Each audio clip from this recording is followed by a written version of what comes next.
Hello,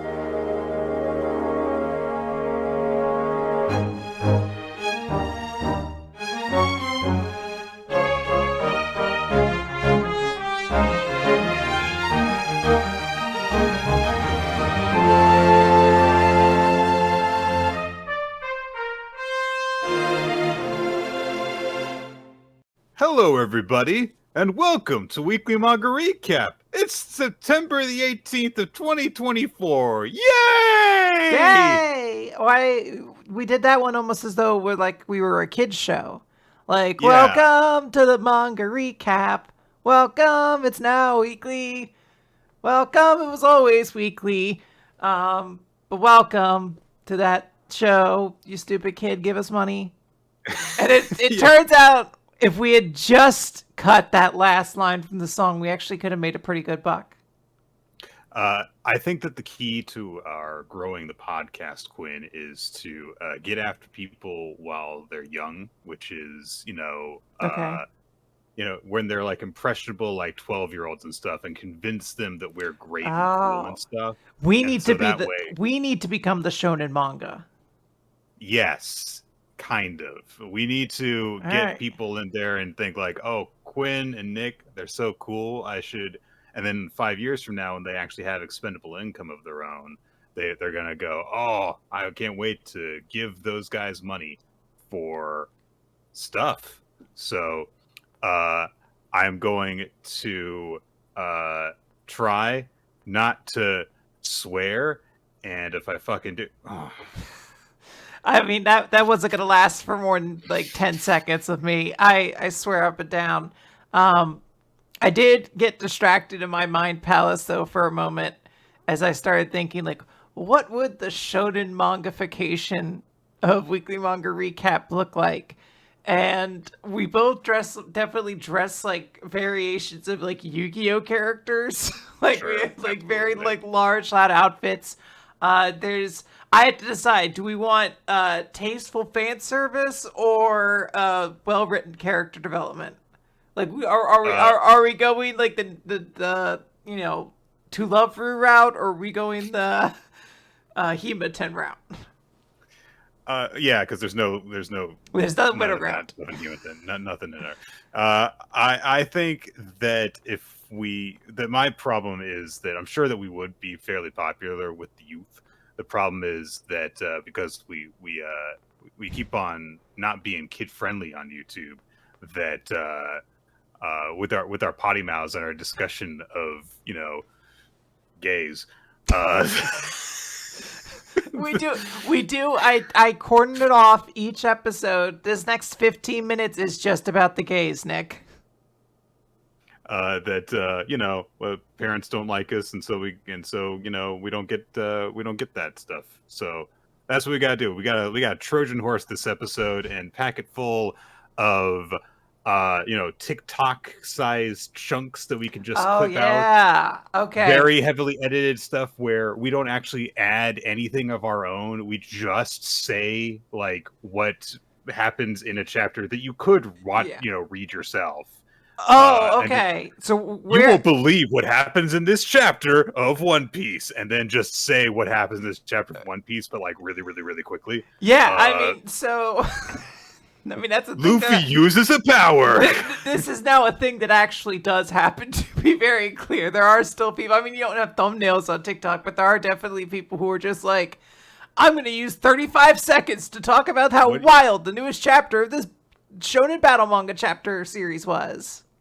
And you may be thinking, oh, Nick was definitely just happened to say that like it was a negative thing. Yeah, I definitely did. I definitely don't have any thoughts about people who do that at all whatsoever. I don't think that it's a waste of internet hard drive space. You're not far off. I'm glad we're doing that. I thought there was the alternative world where to become a super successful podcast, we just do what all the other ones do, which is, I believe we have to make sexual innuendos about each other. That's a big thing. There's a lot of that. I don't know if you go on TikTok for like more than 10 minutes, I think a Backyard Guys podcast clip will show up, and 90% of the one dude's just like, when are we gonna blow each other? And that's just like, right. They do that. They're very funny. Anyways, we could do that, or like say like really controversial political statements. That could be like our, because that's, I mean, they're still making Joe Rogan shows today, Nick. I guess that is true. And yeah. I don't want to go out on a limb. I do think with the right cover letter, we could get RFK Jr. to be on this podcast. I do think we could convince him this was a worthy use of his time.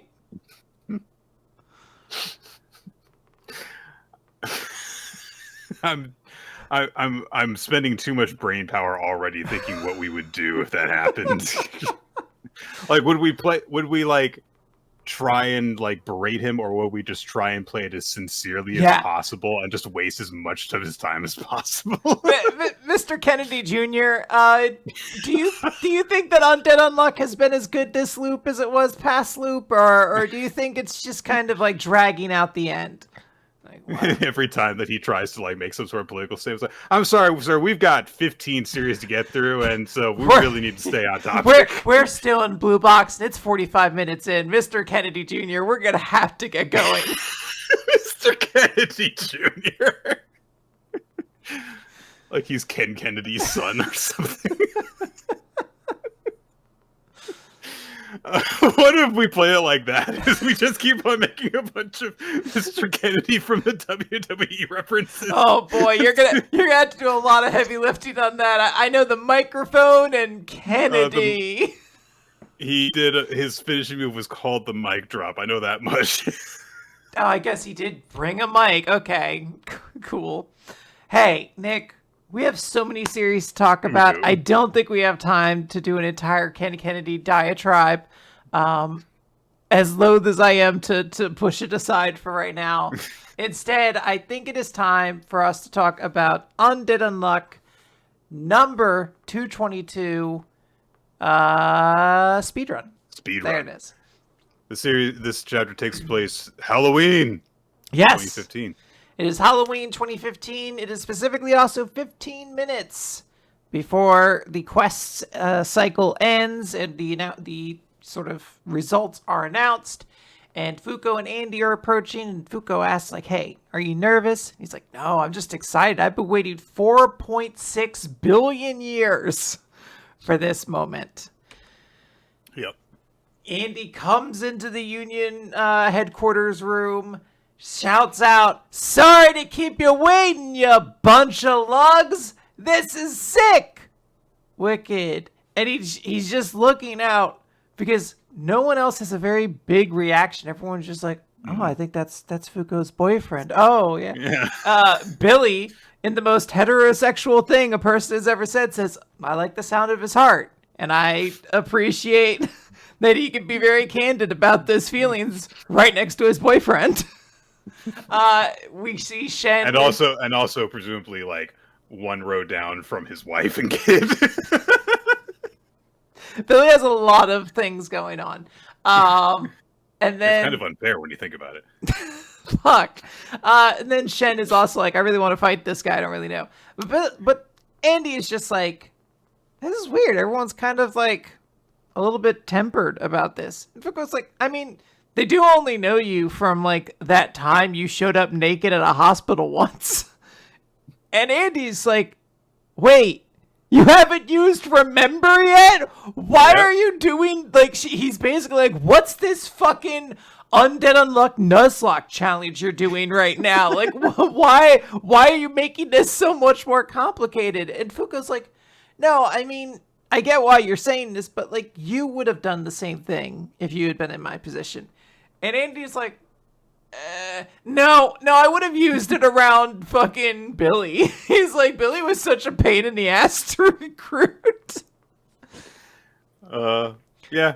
I like how the first person to actually talk to him was Gina. It's a nice way of bringing it all around, though. Yeah, Gina is the one who says, hey, you sit down because you ought to be really grateful right now. I'm the boss's number 2 right-hand woman, and I'm handing over my seat to you after all. And she is offering up the second seat of the table.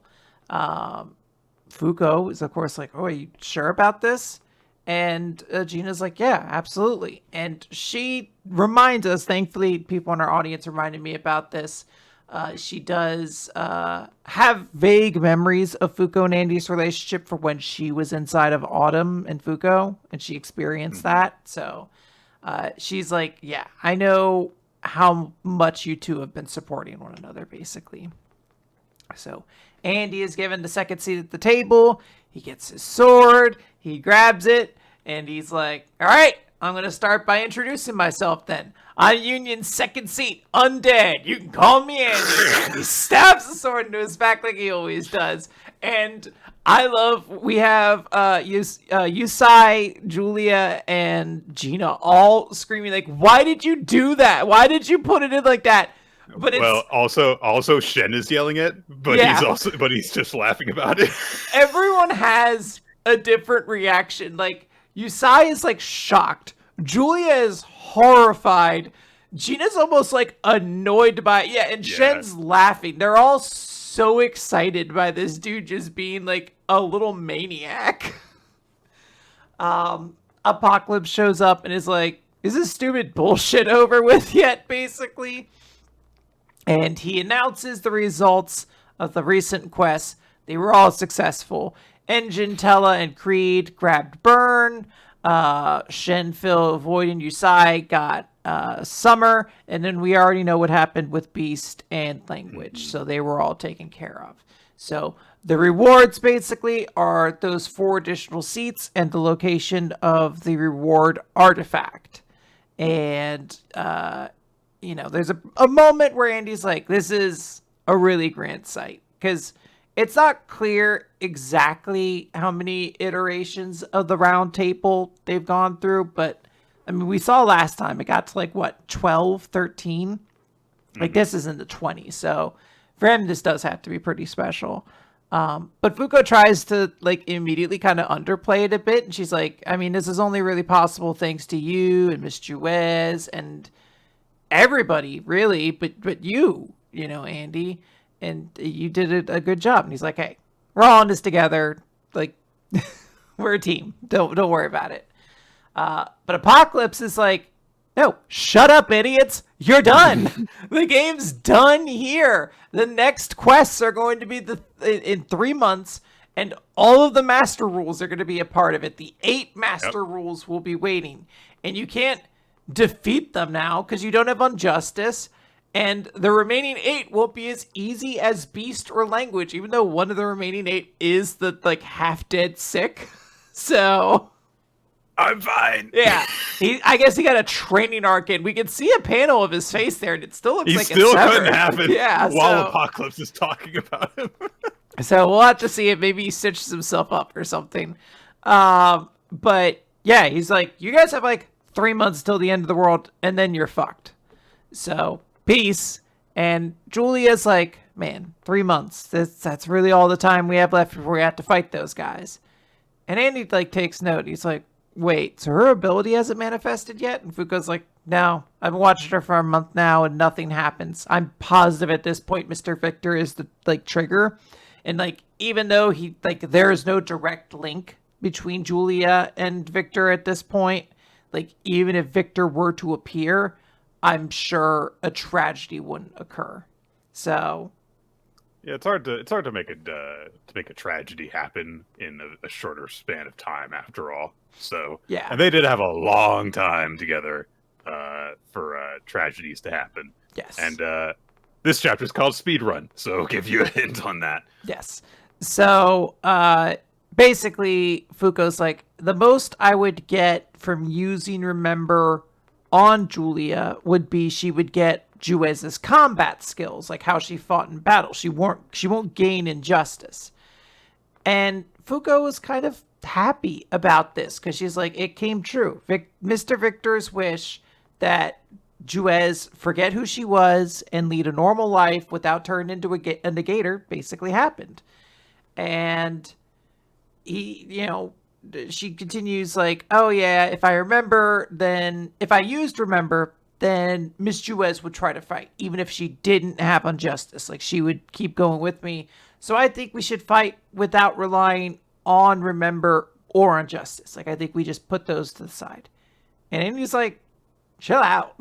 Basically, he's like, you assembled this gigantic team of people. Like, why do you think they're all here? And Julia approaches and she's like, everyone's here because we want to fight with you. So please just give me a little bit of time. I'm going to try to get Unjustice to manifest.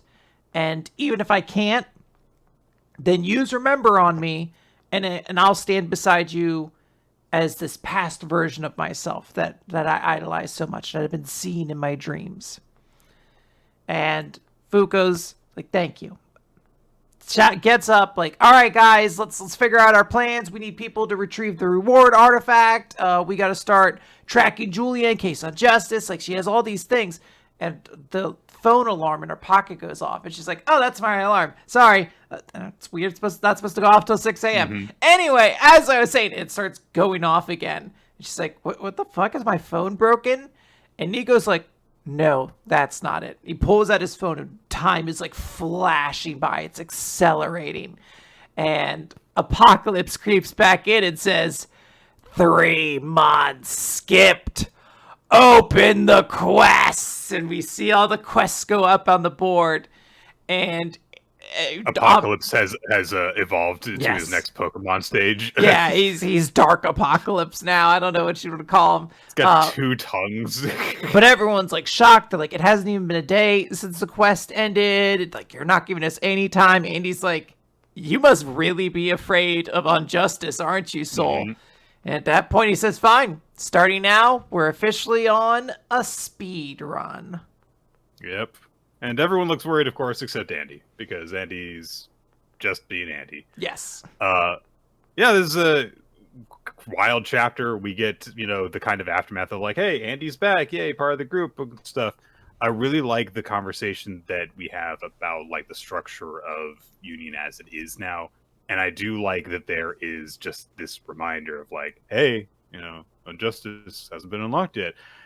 And of course, it's not going to go the way that Fuko and Andy think that it is right now, where it's like, oh, she's never going to unlock Unjustice. Yes, she is. What were you talking about? Like, of course, that's going to happen. But it's nice to have had just that, like, little reminder of it, because that's just good plot, story beat reminders for stuff that you have hanging in the background on stuff. Like, you have the setup, you have a reminder, and then you have the payoff. So, it has been nice to just have Julia just be around without it just being like, oh, it's because she's got Unjustice and that's what she has. To have her around and be someone who is, going on all these quests with everyone while not having her ability has been a nice little touch to just have this kind of normie getting used to everything while it's been happening. And then the twist, which is like, nope, no break. Come on, let's go. Is not actually all that worrying just because of the pace that we're used to with Undead Unluck in general. I guess from a narrative standpoint. It would have been wild to have like almost like a filler arc. I'd been like, oh no, we gotta advance something. But the fact that this is happening, like, it does leave a nice twist to leave the chapter off on of, what exactly is happening. It seems like the most likely explanation is like, well, you let time out of the sun, and so maybe you shouldn't have done that, or maybe you're gonna have to deal with that right away, so you don't have to have this kind of stuff messing with you. Yeah, I mean, that's definitely a thing that's going to be going on. I'm curious to see. It's the assumption I would have to be is that one of the quests is for each one of the 8 master rules.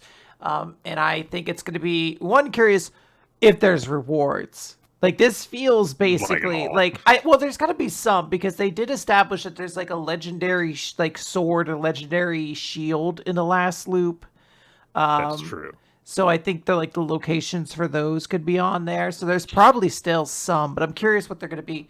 But also just what the matchups are going to be. Like, we can know some of them. Like, obviously, like, Andy and Fuko together are going to fight Soul at some point. And Gina and Change. And then Fuko and probably Luck at some point. Julia and Justice. But, I don't, who's going to take time on? Who is, Rip just going to destroy Sick, or are they say it's trying to figure out who's going to get special moments in this arc, basically, or in this saga, whatever the hell you want to call this. Absolutely. Exciting stuff. Blue Box, chapter 164. Socially awkward. This is a big chapter about Haruto. We start off with the flashback to him just, like not following dress code when he gets to school, being, seen as this kind of like troublemaker because he's like wearing earrings, not wearing his tie and stuff. He's just kind of like, playing around on his phone. And everyone's like, he's kind of scary. Nobody wants to talk to him. It's like, he's just a guy. He's just a dude. He's just a guy who doesn't fit in very well. That's all. But in the present, he is painting and trying to fix up the set piece that fell over in the previous chapter, and Hina had come over to help him, and they're just sitting next to each other working on it while they're chatting, and Hina's like, oh, this is actually really fun. And Haruto asks, like, hey, are you like okay with helping me? And she says, well, my class is already done with art prep, so it's fine. Then he immediately scolds her for going outside the lines while painting. He's like, hey, should you be helping me? She's like, oh, absolutely, I have permission. Okay, well, if you're gonna help me, then could you stop sucking at it? could you get your shit together, please, ma'am? Hina asks him, like, hey, why don't you like ask one of your classmates to help out with this? And he says, well, I'm the one who was working on this, so I'm responsible for this mess happening, so I have to fix it. And Hina just goes, wow, you're super awkward. Just like immediately says it to him. Like he says, like, I'm not awkward, I'm probably more agile than you are. And she said, no, you're like socially awkward. Yeah. This was an accident that happened. It's okay if you ask for help. I mean, Nick, how do you read that Hina says, you're one awkward dude, aren't you? And Haruto's response was, she must mean agile. Literally. I'm more agile. Yeah. I was like, I don't know if this is some Drax shit or if this is very, like, specifically an autistically coded character, but this chapter, even beyond this moment, convinced me that he is. Yeah. And Hina's saying, like, yeah, I think you're like more awkward than you realize even. And Haruto is looking at her and saying to himself, no, I've always been skilled. Like, that's not what she's talking about, Haruto. I'm like, what an adorable mind, like, power you have to, like, look at this. Like, no, I'm like, damn. I've always been great. Yeah. I love your confidence. So we cut to a moment in Haruto and Yusa's past when they were, little kids, and Haruto was, drawing, like, some beetles as a little kid's drawing. And they're like, oh, you're really good, Haruto. And he's like, oh, I copied how Big Bro drew it. And so, like, their parents are like, oh, yeah, the younger child, grows faster because they get to imitate their older sibling. And he's a skilled little boy. So then it cuts to them at badminton practice. I love his little smile when they're told, like, yeah, Haruto's still just a skilled little boy. He's got this, he's real happy, like he's getting praise smile. Absolutely. Which makes a lot of sense for what he said last week. He's like, I didn't get a lot of compliments about myself after a certain point, like especially personal ones. So Haruto and Yusa go to badminton practice, and Haruto's, like getting like beginners training. Just like, hey, throw the freaking shuttlecock in the air and smash it, kind of thing. And he's getting compliments like, hey, you're a fast learner. And as he's doing it, he's like, this is easy. But meanwhile, everyone is drawn to his older brother. And it's like, oh my God, he's amazing. That's like a, once every 5 years kind of talent. He's got all this great sense for the game. He's going to be awesome. And, Haruto is like, well, practice with me. Hey, practice with me. I want to catch up with Yusa. I want to catch up really quick. And so he's like, hey, if I can, imitate my older brother, and if I can imitate Hyodo, who's in junior high right now, then I can get better. And, he's trying desperately to like observe and learn from Yusa. And it's just, not quite right, because freaking his older brother is just insanely talented and he can't just mimic it. So, like there's this special training camp that Shuji's going to go on, and Haruto wants to go, but he's like, no, you can't go because you're not old enough. You're literally not allowed to. Later on, they're like, getting their rackets taped up, and he's like, you made your grip tape blue, so I'm going to make mine blue too. And Shuji's just like, this is literally the only color that they had. I didn't do this for any reason. And then there comes a time when they're clearly a little bit older, judged on like limb length on Haruto. And his mother comes to him while he's just, hanging out playing video games and says, do you know where Shuji is? And Haruto's like, I don't know. And so she says, I'm kind of worried because he's not at any of his friends' houses. I've called other moms and I don't know, maybe. Oh, and she's like starting to get really worried. And Haruto knows right away where he is and recommends where to find him. And so he goes with her to find him at the gym. And he just, lost track of time playing badminton. And it's, like a couple hours past where he was supposed to go home. Against adults, by the way. Like everyone else, at least like teenagers. Yeah, everyone else seems to at least be old enough to be there on their own. Yeah.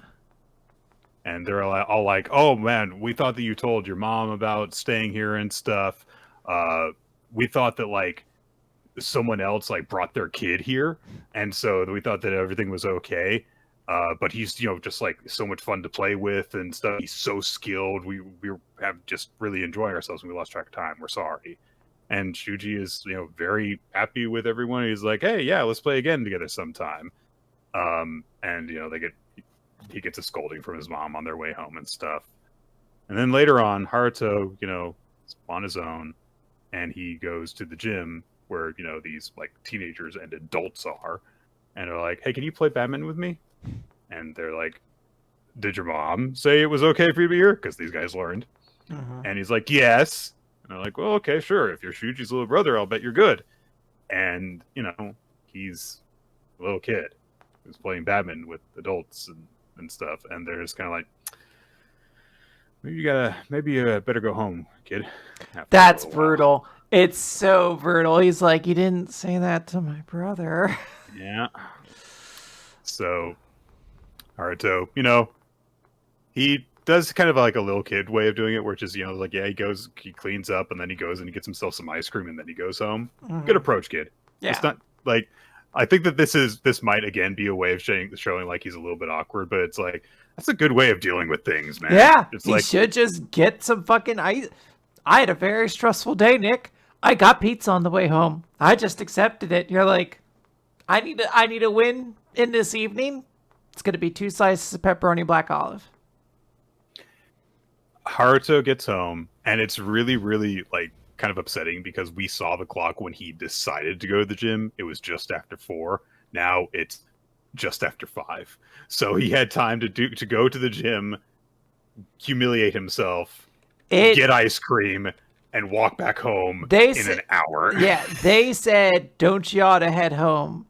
And he had enough time to do all that. So they really must have cut him off after like 15 minutes. Yeah, like just brutal. So he gets home, and Shuji says to him, "Hey, you're late." And Haruto looks at his brother and says, "I'm not like you." He's like, "Well, yeah, but so Haruto in the presence thinking to himself, like, yeah, I tried to imitate Shuji, but I couldn't do it like he could, and I tried to figure out what it meant to be myself. So I was rebellious, and I even went to a different school on purpose. Maybe I'm not like living my life that smoothly." And he's just thinking all this to himself while he's just sitting there painting next to Hina. And eventually Hina kind of snickers to herself, and Haruto says, like, that was creepy. Why are you snickering? And she's like, don't call me creepy. She's like, that didn't need to say creepy. You could have just asked what I'm snickering about. But I don't know. You randomly called him awkward, but okay. So, but she says, when my friend was talking about Beauty and the Beast, and she said this funny thing. The story is about not judging a book by its cover, but he still becomes this hot guy at the end. And so that got me thinking. I'm sure the only ones who were concerned about how handsome he was were us. Belle Beauty never cared about his looks, so how he ended up never mattered. There's meaning in loving him for who he really is. To be loved so thoroughly for who you are on the inside, and to be seen for the sort of person you are, I think that's a wonderful kind of love. Come on. This fucking high school. Like, I don't know what junior high led into it, but it had like a fucking like maturity poetry. Like, here's how to be a mature teenager class or something like that. Like, we're gonna help you really work through some things now, and we're gonna make sure you have just a good, fun high school. So Haruto looks at Hina in shock for a little bit, and then he thinks to himself about all the different times that, he's been compared to his older brother, and how, everyone would talk about it, basically. But then some people from his class suddenly come by, and they go, "Hey, wait, what are you doing? Why is the paint not dry? What happened? The show's tomorrow." And that one random dude who tripped into the set piece and knocked it over before comes running back going, "I'm sorry!" This motherfucker was hiding in a closet. He realized what he did immediately and like ducked into a broom closet, and he's like, "Act like you're doing something in here. You can't leave immediately."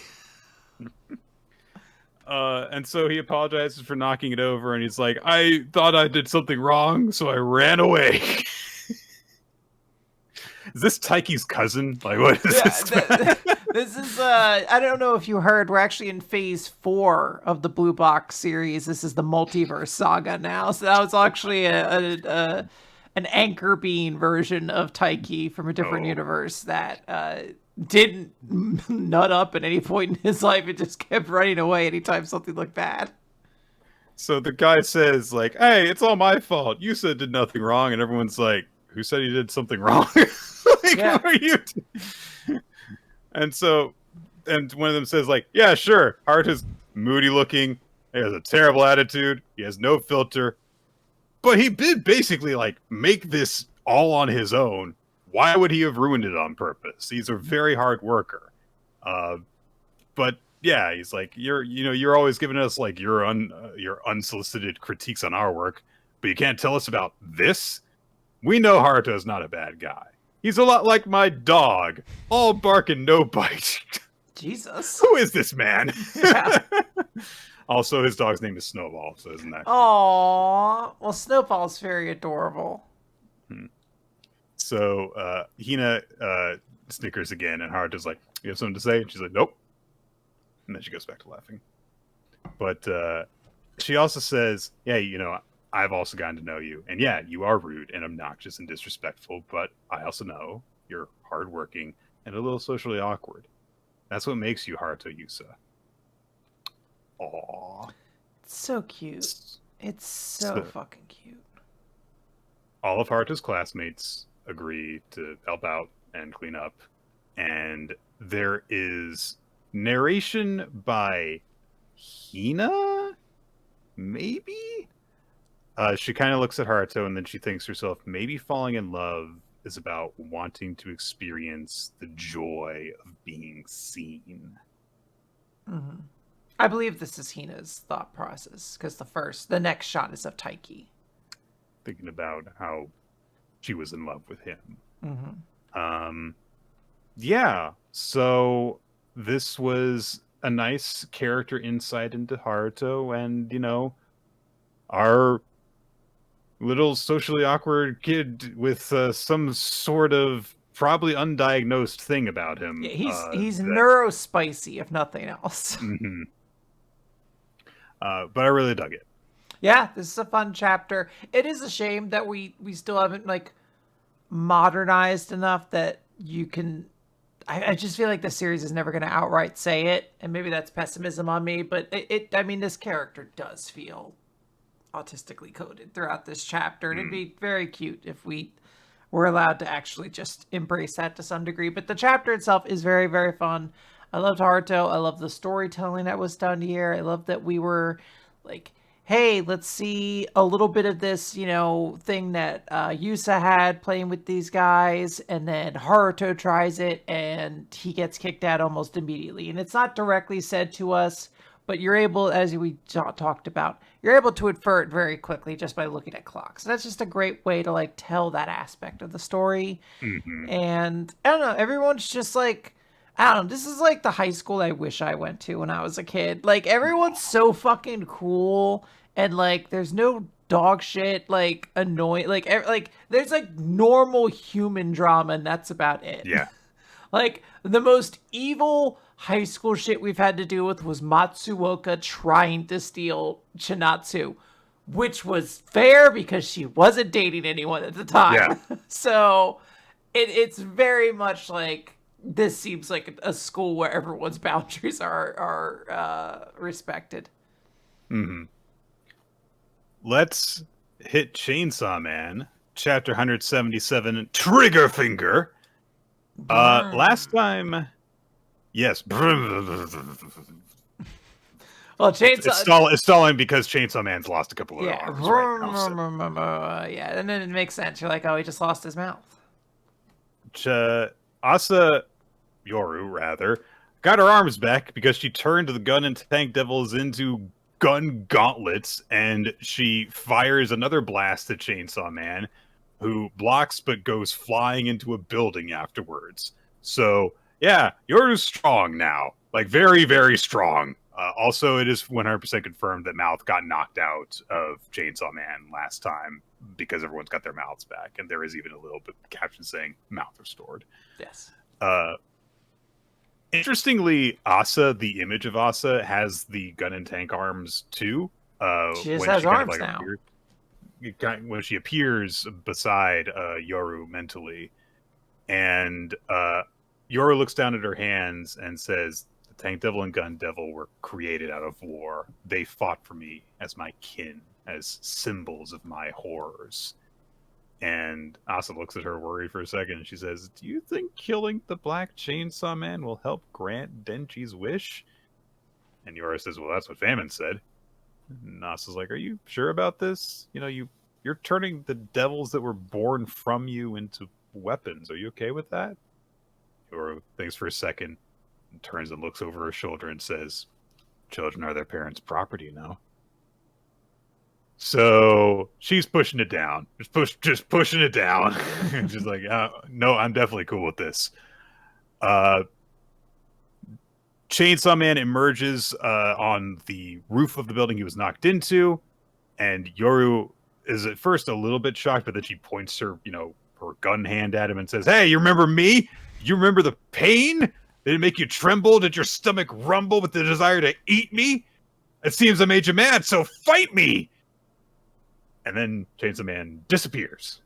And so Yoru, casts her arm around a little bit, looking for somewhere to shoot, demands Chainsaw Man show himself, and Chainsaw Man does what Chainsaw Man does in odd moments, which is go to harass poor young women making minimum wage. Goes to Why is this his attitude? You're right. It's what he's done both times. So he goes to this young girl who's like helping with a blood drive. She's got a sign that's like, "Give blood," and it's like written marker and stuff. It's like, "Give blood to save a life." Chainsaw Man appears and she runs screaming. And Chainsaw Man looks down at the sign, uses one of his remaining two arms and picks it up and just starts going,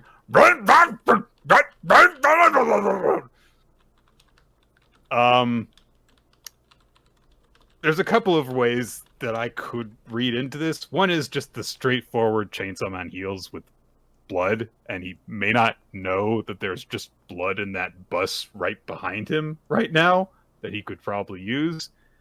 I think I like to think though that maybe part of it's a little bit like power. He thought he saw blood, and he's like, well, my friend Power might be somewhere around here. Yeah, I think like on a primordial level, I think that, or a primal level, I should say, like that would be sweet. So we cut away from that scene, whatever he was up to Texas in the United States, and there is a man who is just sitting in his house. And he goes, ow! And he looks down, and he is missing his index fingers. As we get narration that says, approximately 400,000 of the National Pistol Association of America's 3.5 million members lose their index fingers. And it's just a whole ton of people all around the United States suddenly are missing their pointer fingers. They're all out in different runs of life, and they're just gone now. Cut to Yoru, who is raising her gun hand with her pointer finger up. Cut from her in that pose to the Statue of Liberty. The Statue of Liberty is there. Yoru curls her pointer finger, her trigger finger, and the Statue of Liberty goes, and that's where the chapter ends. This is some of the coolest shit that's ever been put to manga. I don't know how to tell you this. This shit goes so hard. Fujimoto, you know what? Yeah, it was worth putting up with all your nonsense, I guess, for a couple weeks there. Like all the silliness and the hand job stuff and everything. If we get moments like this, you're just like, damn, like you could have strung me along a lot further than that, I realize now. Yeah, this moment rules. I don't know what's gonna happen. You could tell me she's just gonna shoot a really strong like gun blast, and I'd be like, that's cool. And the Statue of Liberty cracking was just like symbolic. Or you could be like, no, like a giant gun is gonna crack out of the Statue of Liberty's eye and shoot Chainsaw Man from America, and I'd be like, yes, absolutely. Why? Of course, that's gonna be what happens.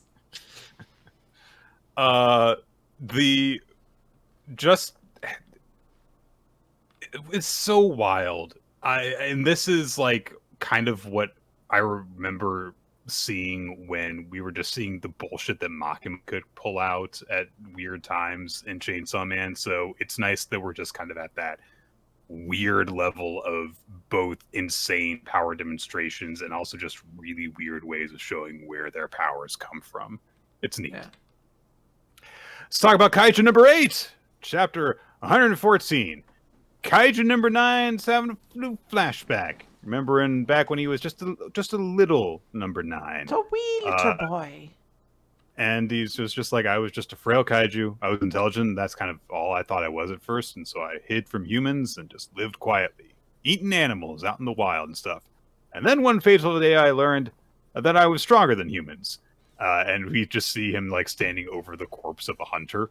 After having, used his like gun finger thing to just kill it. And he's like, oh shit, I killed that human. That's just kind of what happened. Whoops. And in narration, he says, ever since I started learning, I haven't been able to stop what I'm capable of, what the human world holds. As I continued to amass knowledge, my curiosity grew and I became obsessed with learning. And then, as if I were being guided, I encountered that. And we see for the first time number 9 coming across that bizarre horde hive mind of kaiju in a massive cave of some kind. Cut to the present, all those massive drone things that were under number 9's control and preventing everyone from reaching Mina while he was trying to absorb her have all stopped. The source is dead. Number 9 is dead. It's just that what was in him isn't. Yes. So all of the drones are stopped, which means that everyone can go and help Mina and Kafka. And Iharu says that to Reno and starts to say like, oh my god, yeah, the old man did it. He beat number 9. But of course, meanwhile, number 9's body or whatever is coming out of it has stabbed Kafka through the chest. Mina is reacting to this. All the people that are in command are reacting to this. And they're like, what the hell is happening? Number 9's core was supposed to be destroyed. What is happening? And then one of the scientists starts saying, like, we're getting immeasurable readings just like from number 9, but the waveforms are different. There is a different kaiju there.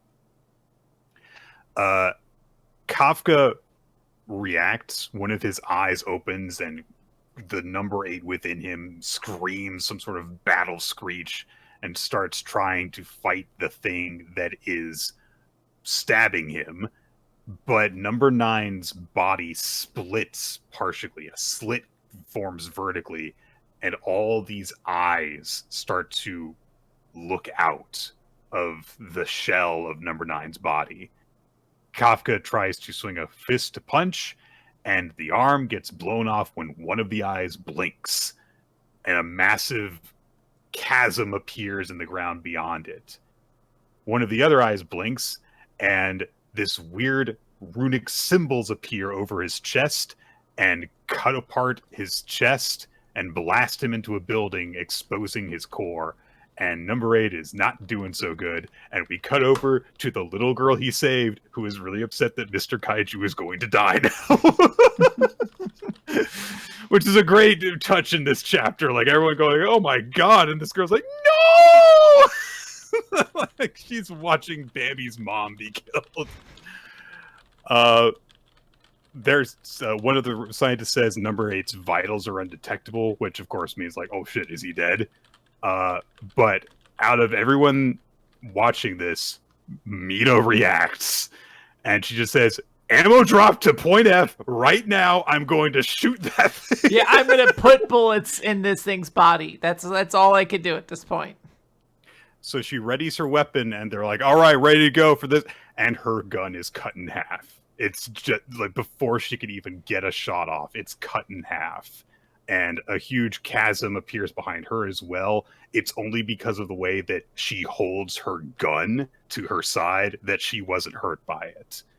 But it knocks her on her ass, and number 9, quote unquote, gets up, has a bunch of like senju hands around it, and there are hands pulling apart that slit in number 9's belly. Something is like trying to come out from inside of the chest cavity almost. And number 9 remembers what she was told while she was inside that weird inner world. No one has ever escaped, no matter the era, no matter how strong, not a single person in history. And as Mina desperately lifts her sidearm to try and shoot this thing, another eye blinks, and runic symbols appear directly in her middle. And that is the end of the chapter. Nick, what do we think happens here? Because, you know, a smart person would say, this is the female main character. She's going to be fine. But Kafka's whole goal was to be able to stand alongside her, and he just accomplished that. So there is like a real moment of like, oh, we know Kafka's going to survive because he still has Kaiju number 8. There's still stories to tell. But if you do want to sell this new bad guy, I'm just saying there's the potential this might not actually go well for Ashino. This is a very effective chapter because, I mean, like, you have just had the moment of like, yes, we beat number 9, and then we have this force that is clearly way, way, way, way stronger, demonstrating that against the 2 people that beat number 9. And all of the horror that people have, just how badly Kafka gets beaten, how immediately Mina is defeated, and the fact that there is that legitimate worry of like, she might die. This is a very effective chapter. So, good bad times chapter. Let's call it that. Yeah, we're gonna have to see how this goes, but I'm very intrigued. Let's talk about Spy Family, though. It's a Frankie chapter. Everyone's favorite character is Frankie. Everyone's favorite character is Frankie, isn't it? It's Mission 105, and we follow Frankie on his day. That's just kind of most of the chapter. He's got this really weird alarm device that nearly chops him in half for some reason. And so, you know, he gets ready for his... He's just a cool, tough dude. That's why. Cool guy, he sleeps in a karate gi. Like... Yep. So, and he's like, he doesn't even recognize where he is. I don't know why he doesn't recognize where he is. Maybe he just doesn't keep track of himself during the night. Anyway, he's working on a whole bunch of inventions. They're not doing so well. He's got his own Senju thing going on, like a bunch of robot arms and stuff. and then it explodes. Whoop, whoop, whoop, whoop. He's got to open up his information outlet, and so he's like selling magazines to people, and then of course actually selling information to a bunch of people. Fiona comes by, and I do like that touch because they had that one chapter where they bonded. And it's just kind of like good to know that like they don't hate each other basically after that. I have a very strong impression that if they're going to ever have a pair of the spares thing, it's going to be these two. It feels like an obvious choice to make. Anyway, so then Frankie gets a call from Lloyd saying he needs him to look after Anya for a little while, and he's like, I'm not your gopher. And then, of course, he immediately goes and babysits Anya. Yep. Then afterwards, he's like, okay, made some money. Now to invest this properly. Goes to the horse track, loses everything. Hey! Da, da, da. Everyone loves this character, right? The Polly, like some dude who's just a walking chaos explosion everywhere he goes, basically. Is that what he is? It feels like that to a certain extent. I mean, he's more like charming than Polly. Polly had a lot of that's true unfavorable opinions for the time. For the time. So he goes to the betting counter, and the teller is actually one of his information sources. And so when he goes like, hey, gives him a code and stuff, he's like, sorry, I can't actually get you anything on that route because Latchkey Lashy got snatched up by the SSS, and so until we replace him, we've lost access to these gates. But he says, hey, I've got these movie tickets for you. You can take a girl out for a good time. If you've got a girl, that is. He's like, shut up! A good girl. Runs into a girl that he knows, Priscilla. And he's like, hey, do you want to watch a movie with me? He's like, yeah, okay. And he's like, yeah, okay. That's really? Well, we see earlier that he just kind of asks every eligible woman he meets, essentially. Like he just throws out a lot of bait, and someone eventually bit, and he's like, wait, holy shit, oh my god. So yeah, it's a date, they're going out. Frankie's a little bit overdressed, maybe. Like, I don't know, you're going to a movie, I don't know if you want to wear a bow tie. What did you wear to your first date with Nicole? A t-shirt. Not a tuxedo or a suit with a bow tie. Also, well, it was also January in Virginia, so I also wore like a sweater and a hoodie and jeans and stuff. We went to a sandwich place. We met at a con. We didn't like go anywhere fancy. So anyway. Sure, I'm imagining Nick's perfect date though is you leave Florida to go someplace else. That's the ideal setting, and then it's just you. You're like stuck in that thing where like all of your limbs are straight out from all the different layers, like the 30 extra layers you have on at one time. And you're like, I'm ready to go. Waddle everywhere. I'm ready to go to the subway, guys. Everyone's like, Nick, what are you doing? It's like, it's so cold. You guys, you didn't tell me it was going to be below 50. It's only 63. We're going to freeze. Yeah. Do you remember that time when, like, we were driving around at a MagFest and I was like, oh my God, there's snow over there. And you guys were like, yeah, it snowed like a quarter of an inch and they just shoveled it into a massive pile, Nick. That's all that there is. Yeah, you asked us to pull the car over so you could take pictures of it. Did I? No, I don't think so, but that's a funny little addition. I would believe you. I think it's a funny addition to the story. Anywho, so Frankie has a little fantasy about like, oh, what if the girl likes me? And then he gets a call saying, oh my God, the teller at the racetrack also got caught up in the Latchkey Lashy business and got raided. So, oh man, it's really bad. And so Frankie's like, I'm at a major crossroads in my life right here. You handle it. And he hangs up, goes out. He's got a bouquet of flowers. He's in his suit. And instead of going on his date, he goes and tracks down where the teller is being kept. And while like continuing on his like, I'm going on a date, like Diddy, he picks a lock, breaks in, goes to where he's being interrogated. He's got a gas mask on, and there's a weapon hidden in the flowers. He sets off some sort of gas grenade, grabs the teller, runs off. tries to use one of his inventions to punch one of the guards, and even gets like a big like 2-page spread for it, and then the rocket punch breaks it, and it's useless invention, so they have to run. Use some more gimmicks and devices and stuff to help them get away. And we just get a montage of them like using all sorts of tricks that he has in order to like get out of there. And eventually he gets the teller to safety, and he's like, oh man, it's almost time for my dinner date after the movie, so I gotta go. And teller's like, hey, good luck. And he goes and he meets with Priscilla, and she's like, yeah, so I don't like seeing movies alone, so I got this guy from work that I was interested in to go with me, and we had a lot of fun together, and we're a couple now, so thanks, Frankie. And Frankie is like, I love his face. I love his fucking, he's just got such a dead-eye face as he eats like a bowl of like salad that I have to assume he just like didn't even look at the menu. Like he just made noises and they got him something as a result.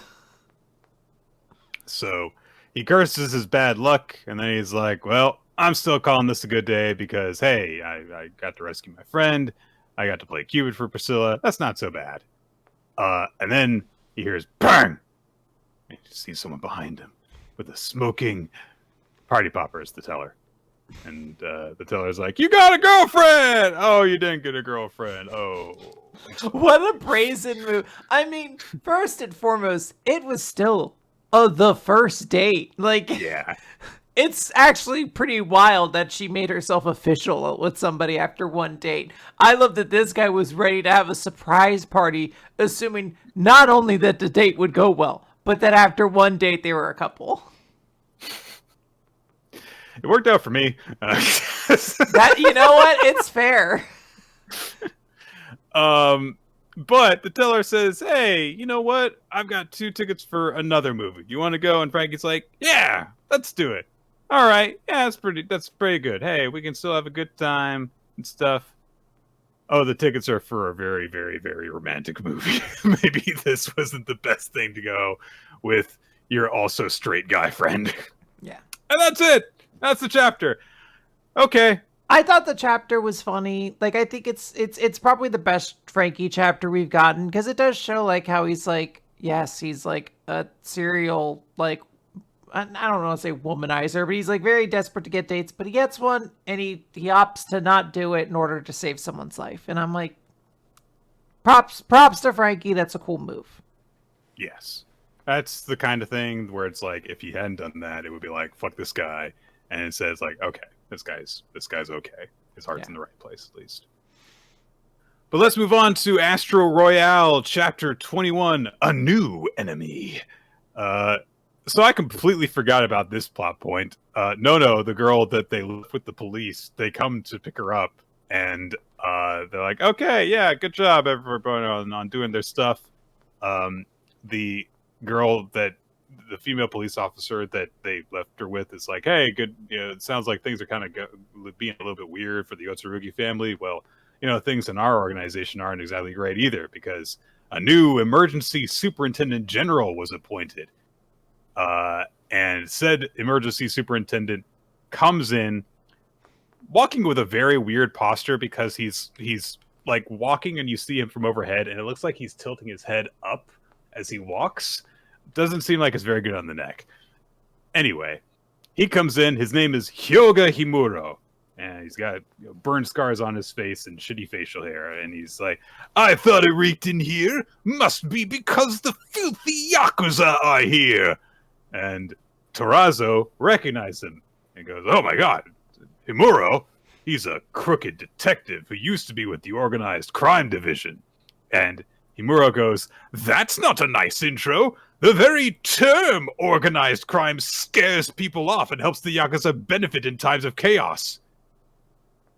Are you objecting to the term organized crime because yes, that was your job title before? The fuck, well, whatever. It's the idea that instead of calling something the term that's more scary, you use the more like, I don't want to say scientific term, but you use the more like you could print this in a newspaper thing to say like, oh, organized crime makes it sound so official and neat, and it helps the Yakuza and all of this. It's like, I don't know. That's what I'm reading it as. He's a mean guy. I don't know what to tell you. Terazo says, let's just leave, Hibaru. And so they go to walk away from this guy. And Hibaru very obviously has an Astro, which is a gun. He's a cop. Of course it is. And he says, don't move, Yakuza scum! And his gun shoots ice. I hope we get something like a backstory to this guy at some point where he's like, yes, I was picking up my child from school when the asteroid hit. And somebody's like, wait, so you had your hand on your gun while you were picking up your kid from school? He's like, you never know. Always be prepared. That's the motto of the police. You're like, no, that's the Boy Scouts. You're to protect and serve. He's like, but I don't do any of those things. So everyone's like, oh my god, he shot a gun inside the police station, and people panic and stuff. One of Himuro's underlings who was with him is like, you're not calling the shots. Himuro's got the authority to use his Astro against other asteroids. There we go, Nick. I do kind of like that. I do kind of like that. It does work. So, and one of the other ones actually has a warrant for Terazo's arrest, and Hibaru's like, what for? And Himuro goes, destruction of property, assault, and so on in the Ishiabashu Babel incident. There was even a murder. Finally, I can get the mighty Yotsurugi family off the streets for good. And Terazo goes, wasn't me. Impeccable defense. Yeah. No notes. He says, like, yeah, Shio did all that. And Himuro's like, meh, all you Yakuza are the same to me.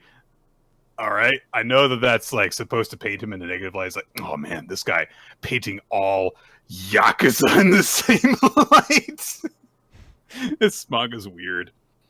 Hibaru gets really upset on Tora's behalf, but as soon as the guy says his name, he's like, oh, you know who I am? And this guy, his trigger discipline, so bad. Scratching with the gun behind his head, scratching with it on his temple. Just come on, dude, calm down. Put it away. Yeah, you need to fucking holster that shit. Like, we're already frozen. We're not going anywhere, stupid. So, Himuro has slapped some handcuffs on Terazo, and Terazo's like, you really think I'm just gonna play nice and do whatever you say? And then he goes, the daybreak ore. I'll get rid of the ice, but you have to get home with me. And so Terazo's like, all right. And he's like, Hibaru, take care of the rest. And Hibaru wants to know what's going on. Himuro, to be a weird creep, while he's still walking, twists his head around 270 degrees to look at Hibaru and goes, you're lucky you're a minor, Hibaru Yotsurugi. You can still arrest him. You can still arrest him. No. Not if you're a Yakuza member in Japan. There's actually a little quirky law that they added at some point. They're like, okay. You can arrest any Yakuza member unless they're under 18, but specifically a member of the group. And they're like, how often is that going to come up? Boom, this series knew about that law, the whole series. This is actually a deeply important series, Nick. It speaks to a lot about how the Yakuza is treated in Japan. You know, it's exposing all these quirky rules. It's a real rule. You never even thought about that, but it's a real rule. Hibaru goes to meet up with the other members of the faction and reports them, and they're like, oh my god, Tora got arrested, what do we do? And Kuran's like, well, let's go charge in there. And Hibaru's like, yeah, great plan, Kuran. And Terasu says, you idiots, if we're dealing with the police, we gotta at least follow the law. It's supposed to be like two levels of a joke, because like Terasu's supposed to be like, if we're up against the cops, then we're gonna have to be careful. Then you cut over to Kuran and what's his name? What, Hibaru? Hibaru. Sorry, I blanked on his name for a moment. It cuts over to Hibaru and Kuran being like idiots, which is supposed to be funny because of like it's the juxtaposition. But Terasu's so like boring as the straight man that it's not really funny when he's like, you idiots, you're gonna be loud. It's like, shut up, nerd. Like, I want to stuff this kid in the locker. So Tarasu is like, there's only one person we can turn to, the Yotsurugi family lawyer. And they go to a law office. Tarasu sounds like Peabody from Peabody. Yes, yes, Sherman. Tarasu, you should be the leader, not me. So they go to the law office. That's a pretty good Peabody as well. Not a lot of people have that ready to go. Not many people know who Peabody is. Your childhood's always a mystery to me because I never remember what you grew up with and what you didn't. We're similar in some things, and then there's every so often I'll throw out like a Nickelodeon reference. You're like, I've never heard of what's a SpongeBob SquarePants. The fuck are you talking about? I've literally never watched a single episode of Angry Beavers, for example, and not a single one. Oh, but there's so many good ones though. There are so many underdog references that I could employ if I wanted to, though, because I watched so much Cartoon Network. I vaguely recall Underdog, but once you start getting some deep cuts, I'm going to be gone. I'm going to be honest. So the Zenmyoji Law Office is where they're headed to see the Yotsurugi family lawyer. And it's like, okay, this is actually a huge law office, according to Rasu. He says that she owns this law office. She employs 50 lawyers. That's a lot. 50 employees would be considerable. 50 lawyers specifically? That's a lot. Yeah, you're oh my god. Because every lawyer is going to have, like, you know, legal assistants and all this sort of stuff going on. Like, that's... Mm-hmm. So, he also says, she corners her opponents with the precision of a guided missile. They call her the Blitz Queen. As we all know, the Blitz famously had guided missiles in it. Mm-hmm. So, she is also the 6th adopted child of the family, Reri. And so Reri shows up. They go to see her in her office. She is very interestingly dressed. 1, it's a curious ensemble. 2, I don't like how thin her like knees down are in a way that's like I feel like I'm staring at an optical illusion or something. I'm like, why? I think you are. Yeah, like I like it's tough to like process exactly what I'm looking at in that. Like I can see where it's like thighs become like knees, but I'm also like, is there like part of a skirt on the side, or her right leg crossing over to the left looks okay, but the left leg coming forward looks, you're right, way too small. Yeah. So I do definitely see what you mean there. Reri looks down on all of them, and she says, like, you guys aren't worth my time. Get it the hell out, basically. And they're like, and she says, look, I operate under a pseudonym because her real name is not Zenmyoji. That's what she operates the office under. She doesn't go by Yotsurugi like the rest of the family. She's like, I use this to separate myself from the family. Don't know why she's called the family lawyer, but whatever. So they're like, every single last one of my siblings thinks violence is the only way to solve a problem. But I don't like this problem that you guys are dealing with either. This Unit 6 that this Himura guy is running sounds like a problem. And I also don't know why Tarazu was arrested. Why wasn't it the Organized Crime Division? Guys, fucking asteroid hit the city a few weeks ago.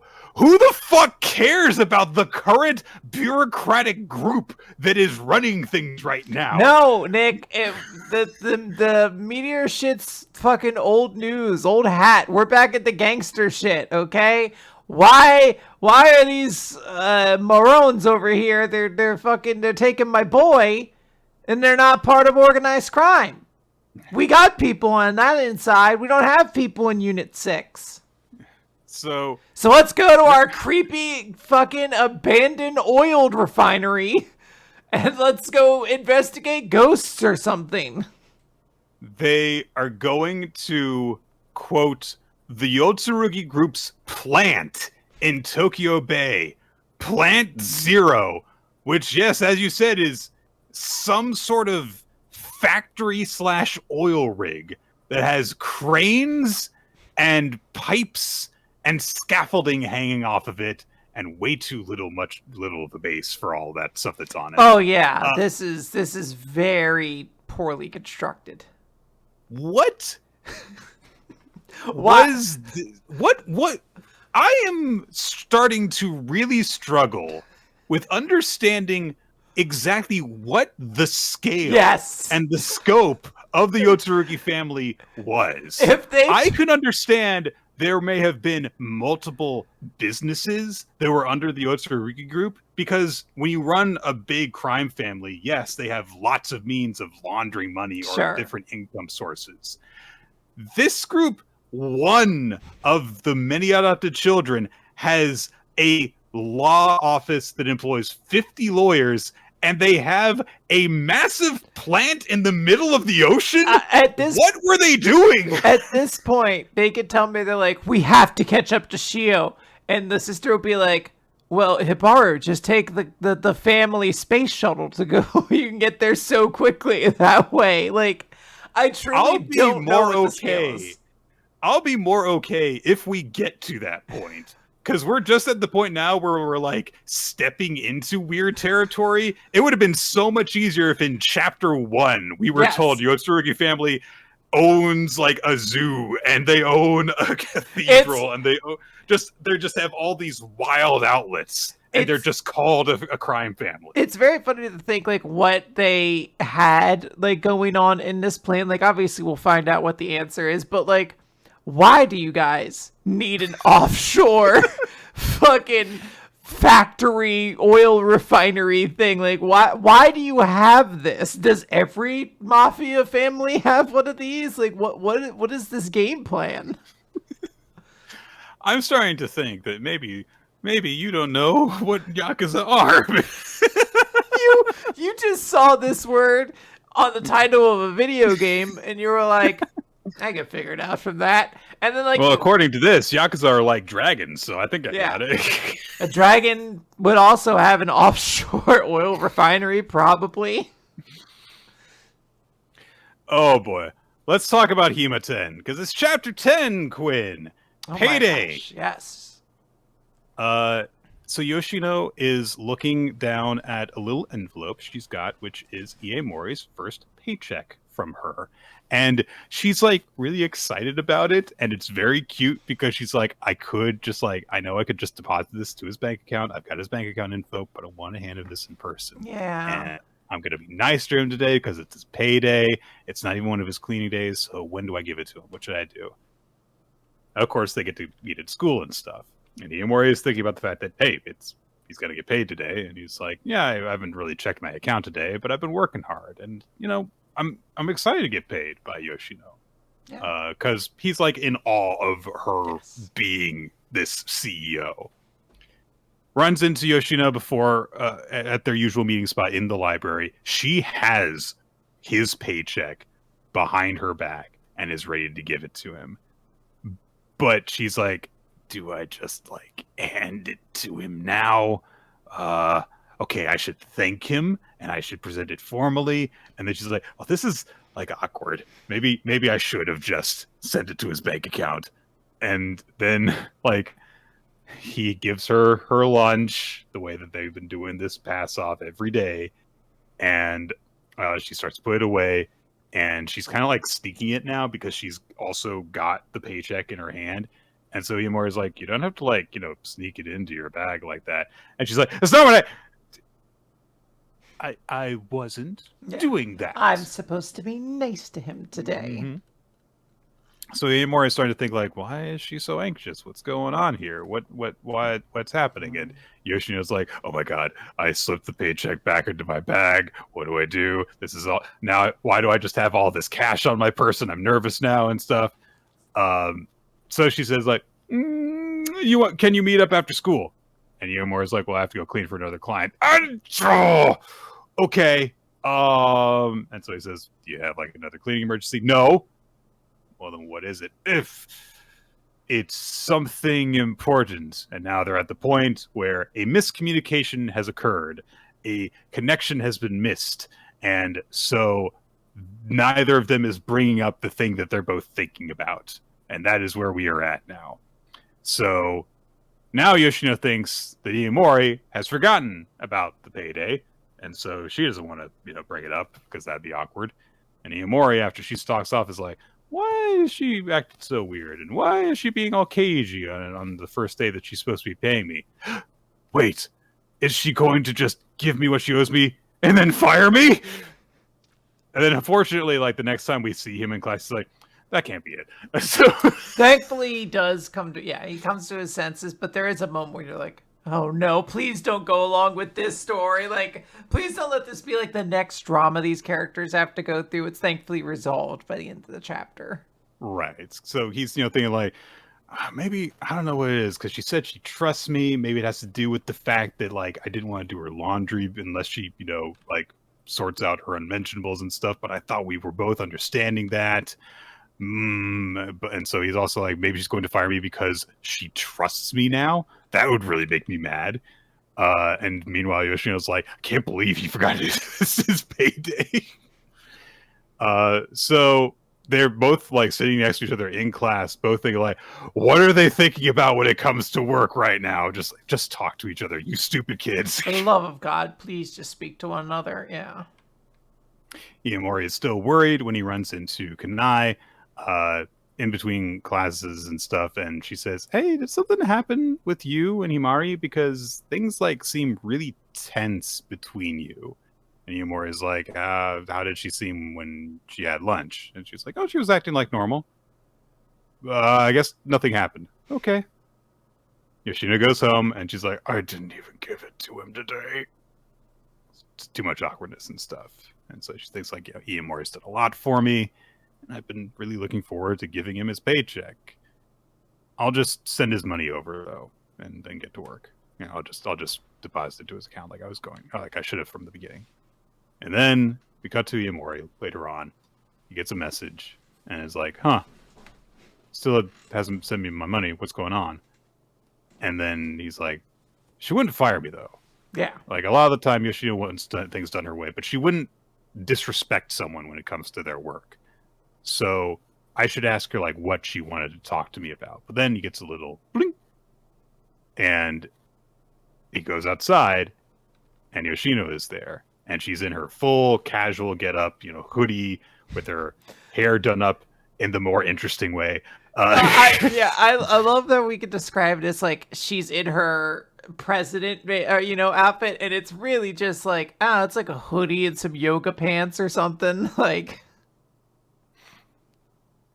so she apologized for like dropping by unannounced, and he's like, what's going on? Like, what is this important thing you want to talk about that's on my payday and stuff?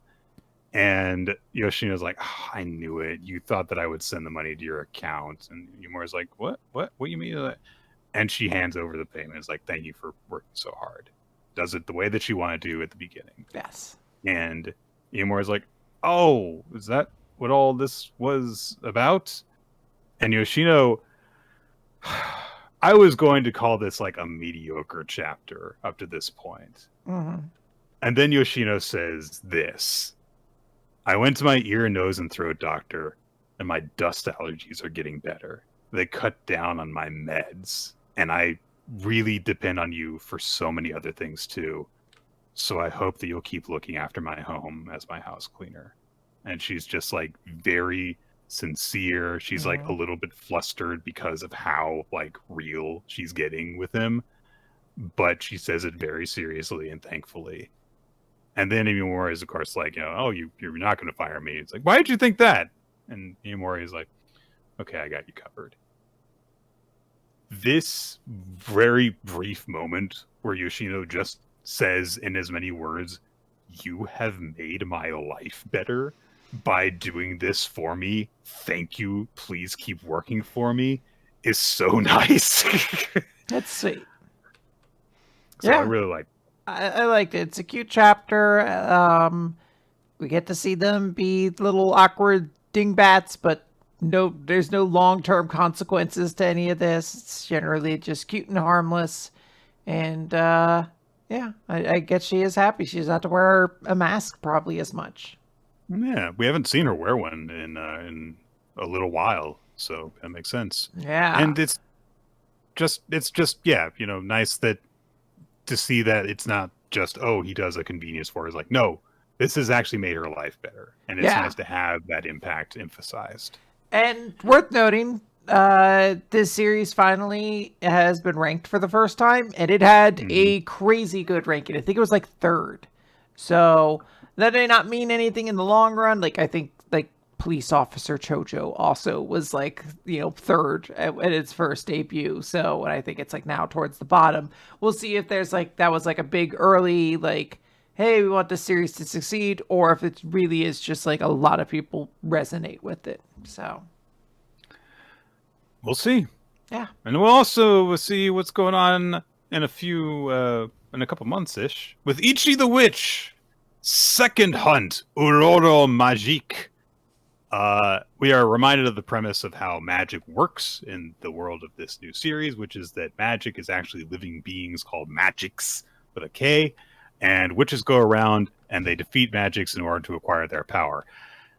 So Descarus is narrating the beginning of this chapter by saying, "The world's greatest, most powerful, most perfect witch is the peerless beauty Descarus. She used her massive talent and awesome skills to fight the evil magic Uroro and nearly destroyed it. But it turns out Uroro is a magic who specifically can't be defeated by women." And there's a little word bubble around her sketch of Aurora that says, "Mahaha, I cheat, you lose." Yep. But I recall him saying that. And then some random dumb kid, parentheses, male, barged in. And that random dumb kid, parentheses, male, somehow managed to defeat Aurora and acquired it. And that's where we're at now. And she was presenting all this like Rukia in early Bleach style to Ichi, who she has in a cage suspended like 50 feet in the air. And she's like, "So did you get all that? Random dumb kid male."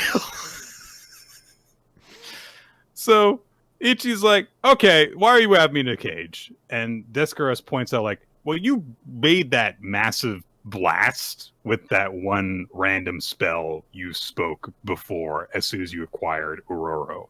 Uroro is a really dangerous magic. His ability is ultra amplification magic. It goes by King Uroro, and which has spent the last 1,000 years trying and failing to acquire it. Ultra amplification magic means it takes magical effects and amplifies them to the maximum degree without any practice or training. All you gotta do is just pronounce the spell. And this happens as a result. And it happens to fall in the hands of someone who doesn't know anything about magic. So that's a problem. The only, side effect is that you knocked yourself out for 3 days when you used it." And Ichi is like, "I was asleep for 3 days?" And Descartes is like, "Yes, I slapped you silly over and over and you didn't budge." So Descartes is a bit of a not a friendly person, it seems. She's a bit of a child. I like that. I love that she's like, hey, I'm super cool and awesome. I'm the greatest, coolest witch who would never be defeated. And if I was, it was only by somebody cheating. And you're just a big dumb idiot. And we've established the fact. So I have to kill you now. So she demands that Ichi become her servant companion. And then she's like, "Or you're going to have to just run because the whole world is coming after you for your power." And she says, "You're like the first ever male witch, probably." Which means that all sorts of researchers and witches would love to get their hands on you and guinea pig you and experiment on you and stuff. And Ichi's like, "So you won't do that?" And Descartes says, "Not really," which is not a no. Probably not a lot. But she says, "Look, I just want Uroro and want to keep Uroro close by. So if you do what I tell you, then I'll make sure you don't fall into that guinea pig life."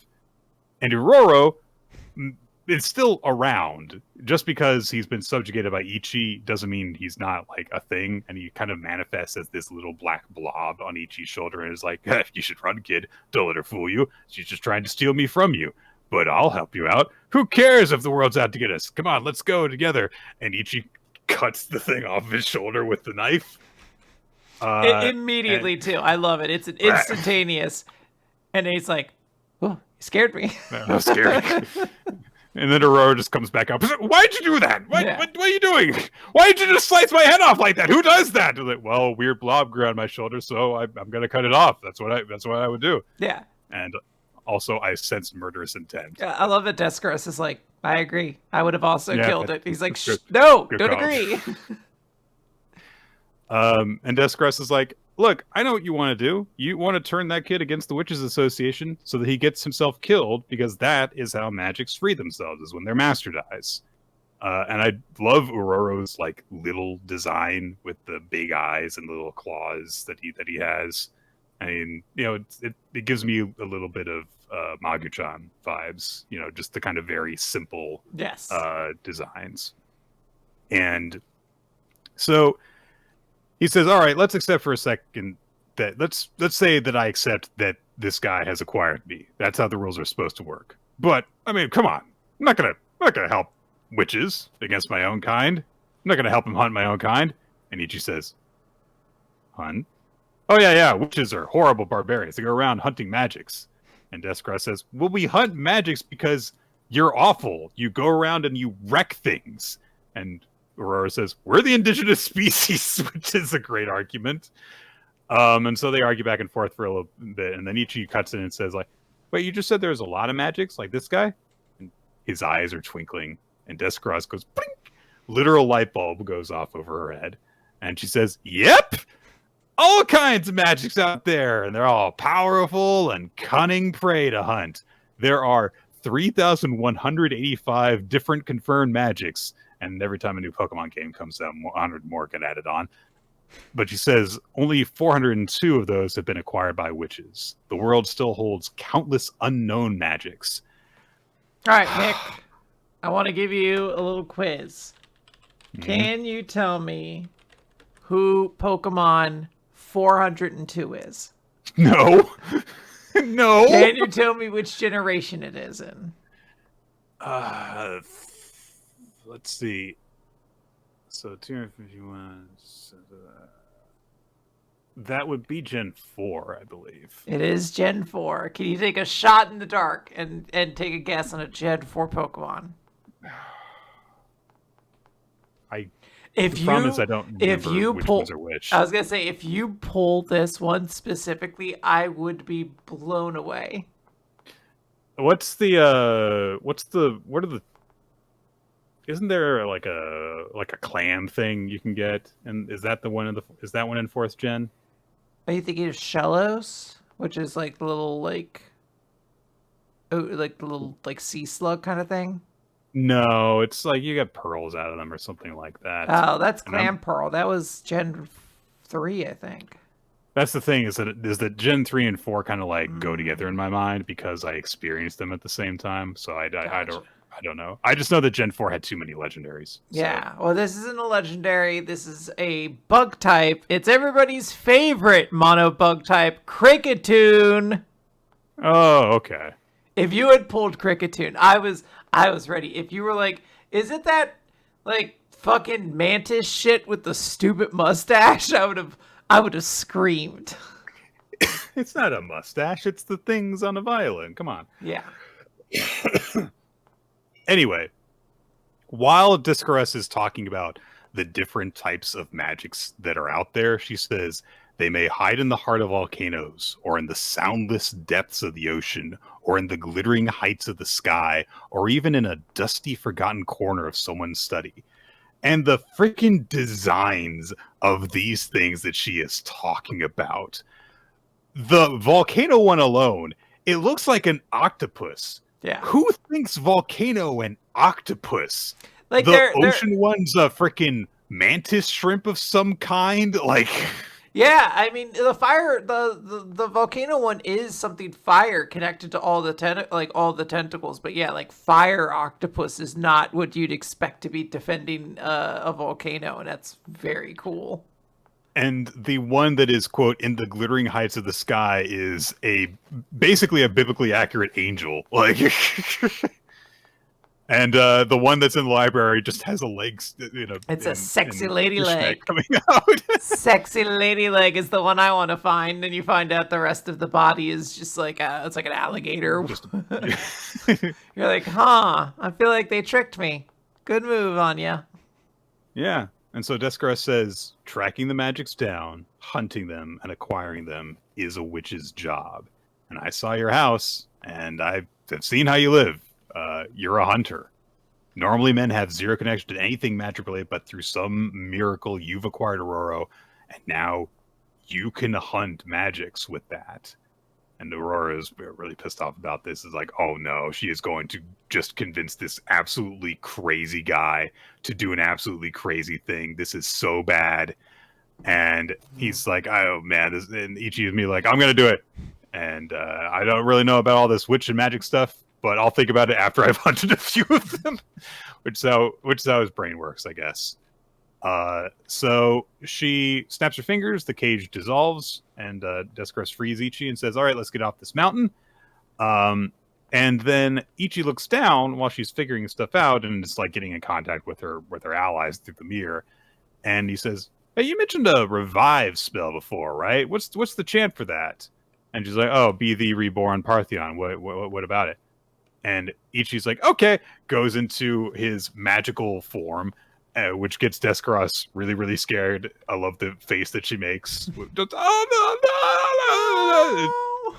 Tries to stop him, and she says, yeah, I'm going to try and do this magic stuff. I know I'll be asleep for 3 days, but I'll trust you to handle it. I got to make things right for what I did. And he hops down, and he says, I've done you wrong. And he points his hands at the massive chasm in the forest that he opened up. And he says, Parthenon, and stabs his knife, and very gorgeous nature erupts everywhere. There are trees and flowers and butterflies and hummingbirds. And might have gone a little bit far because the stuff that he summoned is way bigger than all the forest around it. Uh-oh. I love how this tree is even part of the paneling itself. Like in this 2-page spread, it's what separates several of the seeds is this tree and its branches. So word comes over from the mirror that Descaros is on and says, like, what did you do? Why is there a forest there now? And Descaros has ended up on one of the branches that has grown. She's like unsnagged on her petard, and she's like, maybe I'll just dump him in the woods somewhere. Is that what a petard is? Is it? I have no idea. I always just... No, it's not. Oh. Let me see. By her collar, I guess, or mantle. Mantle is the word I should have said. Mantle. A petard is a small bomb made of wood or metal box filled with power used to blast at a door and make a hole in the wall. I don't know how that hoists things. Yeah, I thought it, What does hoisted by your own petard mean? It's apparently a bomb. Yeah, I like this chapter. I like that we get some more into Ichi, but especially a lot more insight into what kind of a character Descaros is going to be. It seems like she and Ichi are going to have an interesting dynamic with her desperately trying to guide him to do what she wants while he's, a crazy hunter boy. And again, just like so many gorgeous bits of artwork all throughout this chapter. Yeah. Designs, cool stuff. Neat. Really, really good. All right, Nick, we have another new series this week, though. New series. Chapter 1 of Shinobi Undercover, a ninja's work. I will be upfront with you guys about this. I took like 3 days to read this because I kept on looking at going, I don't want to read that. What are you talking about, Nick? You love ninjas. Yeah, but I don't want to do a high school undercover thing again. Nick, don't you remember back in the day when it was like a real blood war between pirates and ninjas? You were the one who was like ninjas all the way. Yeah.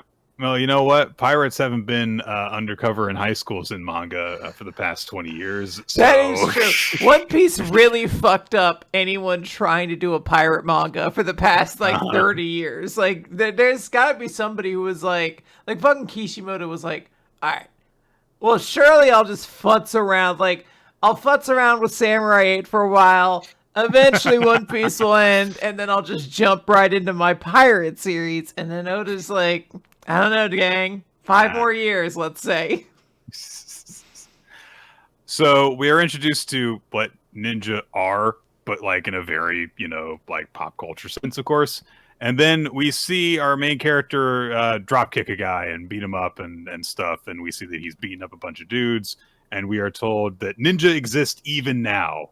Their role in the modern world is to root out threats to the nation's peace and eliminate them behind closed doors. The Ninja Public Safety Force. So essentially, they're ninja cops or a ninja security force of some kind. Yoraka the Nightjar, not sure what that means, is It's our a protagonist, bird, right? Because the other two ninjas we meet are named. Yeah, they're named after birds. Nightjar.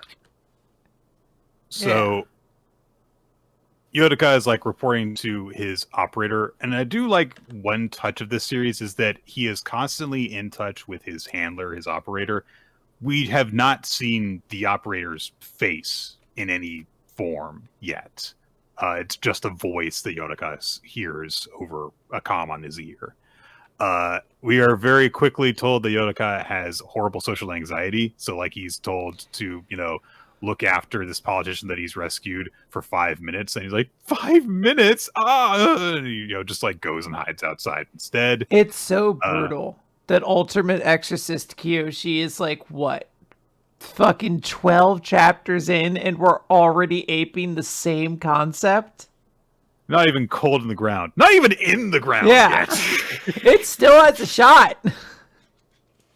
So, Yotaka, we are told, like, yeah, he's helpless in human interaction stuff. But he goes and he ninjas his way in a school uniform the next day to his next mission, which is at high school, where he's got to be a bodyguard. And apparently, he is only getting the details of this as he's arriving, but I guess he was just, busy and this is a last-minute thing. He's told, like, yeah, you got to, guard this average high school girl. She's nothing to be afraid of. Yotoka's like, girl?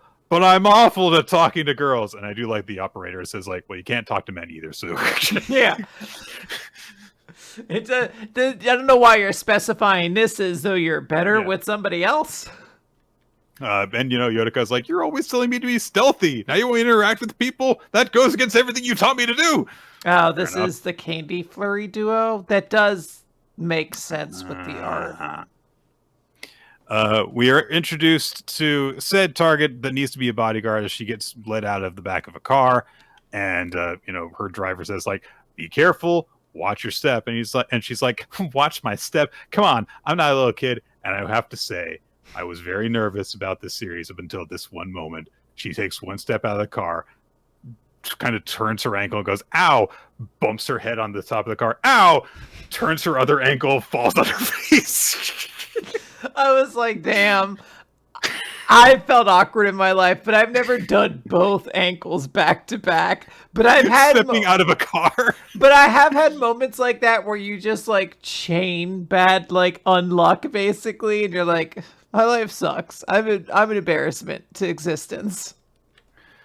Yotaka and all the other students there watch this girl just turn both her ankles and fall flat in her face, and all of her stuff go flying out of her bag in front of her. And she turns over, just totally nonplussed. Maybe I should watch my step. Yotaka is told this is his target for protection, Aoi Mukai. And so, stuff happens. Like, she picks up everything with her driver's help, goes off on her day.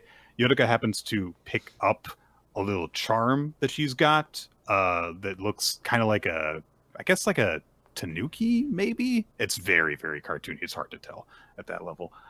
It could be a fox. Anyway, so his operator is like, she dropped it. Go give it back to her. And Yotaka's like, oh, don't be ridiculous. I'll just stealthily return it to her later without her knowing. Yeah, that'd be so much easier. So, but he is kind of browbeaten into giving it back. And Aoi is like, oh, thank you. Oh, you're new, huh? Yeah, it's nice to meet you. I'm a first year too. She's just very, very nice to him. And so after she turns and goes, Yotaka's like, hey, Op, I think this mission is going to go fine. And the operator's like, what are you talking about? What's going on? Yotaka's having a bit of a boy time right now. We are informed that Yotaka is not the only person who is being assigned to this mission. There are a lot of other ninja present at the school, apparently. And Yotaka's like, yeah, I kind of did pick that up just like immediately because, you know, like I just recognize it professionally essentially by the scary look in their eye. And he is told, yeah, the assigned target should never know about this. She's got no idea that we've got ninja security in school. So there are like teachers, neighbors, friends that are going to be protecting her, and she's going to have a normal high school experience, never knowing that she's being protected. And we're introduced to two of the important ones right away because there's a girl and a guy that are at Aoi's desk talking with her, and so the girl is called Hibari, the Skylark. Kana Fujimiya is her cover name, and then Umineko the Gull, Tatsuki Utsumi. And we're straight up told, like, yeah, we're hoping that in the next 3 years that they'll respectively take on the roles of her best friend and boyfriend, which at that point it gets to a point of like, oh, this is just kind of creepy. This is the Truman Show now. This is Truman Show with a ninja twist. You have decided to decide her life for her. Meanwhile, Yotaka is going to be called Yu Nozuki. And so they're like, you just like are going to get to be like a background classmate of hers while also being a protector. You don't have to worry about like big social interactions or anything. You've got an easy role. But Yotaka does look over at the three of them and thinks like, oh, so they're going to be her like friend and boyfriend. And they say, yeah, we need to have full control over the assignment school life. But Yotaka also says, so she's never going to know that she's having a fake life set up for her. And they're like, yeah. And Yotaka's like, I want friends, even if they're fake friends. This poor boy. So, anyway, stuff goes on. Gym class breaks and stuff like that. There are like signals being cast between the other two as they're like, yep, I'm still looking after her and stuff. But while this has happened, so like Umineko is out the door, Hibari was with Aoi. Aoi is like, yeah, I need to use the bathroom. And Hibari was like, I'll wait so we can walk over together. And I was like, what? No way. And Hibari was like, okay, I guess I'll go ahead then. I'm sure it'll be fine. She'll be at the gym soon. It turns out Aoi, she's like, she does go to the bathroom, but then when she comes out, she heads back into the classroom rather than going straight to the entrance ceremony because Yotaka is there and he is, he's freaking out about making a public appearance in front of a bunch of people because he's got social anxiety. And Aoi walks in on him while he's just having this little private, freak out. And Aoi's like, oh, yeah, you were quick to notice me before. And Yotaka's like, hey up. The assignment's here. Why is she talking to me? And I was like, oh, are you going to ditch or are you going to go to the ceremony? He's like, I guess I'm going to the ceremony. Okay, we can go together. And so everyone was like, what's going on? Like, why are we, deviating from this plan and stuff? Hibari was like, oh, I've heard that Yotaka is like the best ninja of our age, so I'm sure it'll be fine. And meanwhile, he's like hiding around corners and stuff while Aoi is going ahead of him because he's very, very touchy about that stuff. Yotaka is like, I'm sure that she's fine. I just have to follow fairly close behind her. I'm sure she won't get into trouble that fast. She trips over 2 different things in one go. Foot lands in a bucket, also lands in a recycling bin. Oh well. She's trying. Yep.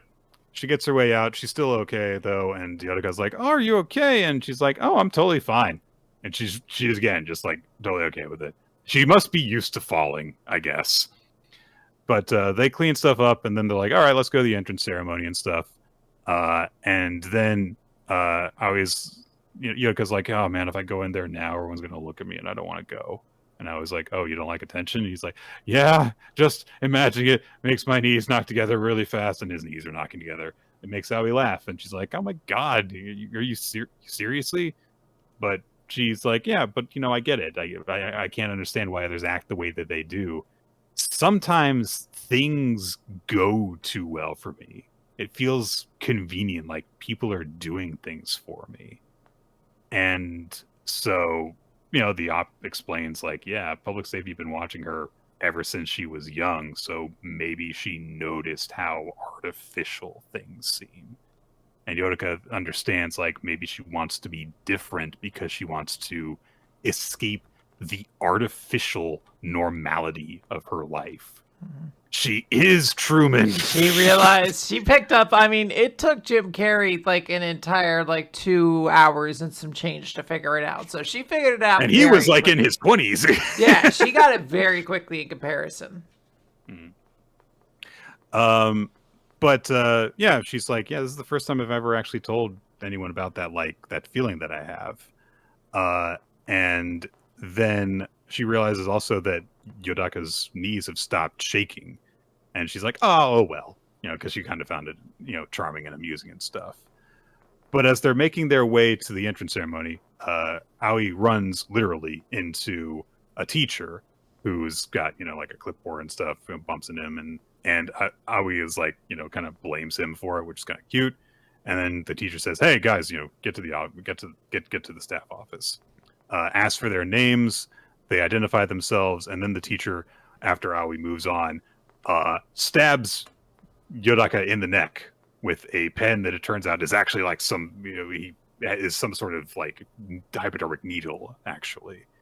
And he gets another syringe ready to go to take Aoi. And he's like, okay, got her. This is my target. I'm going after her. And the Yotaka just stands back up. He's totally fine.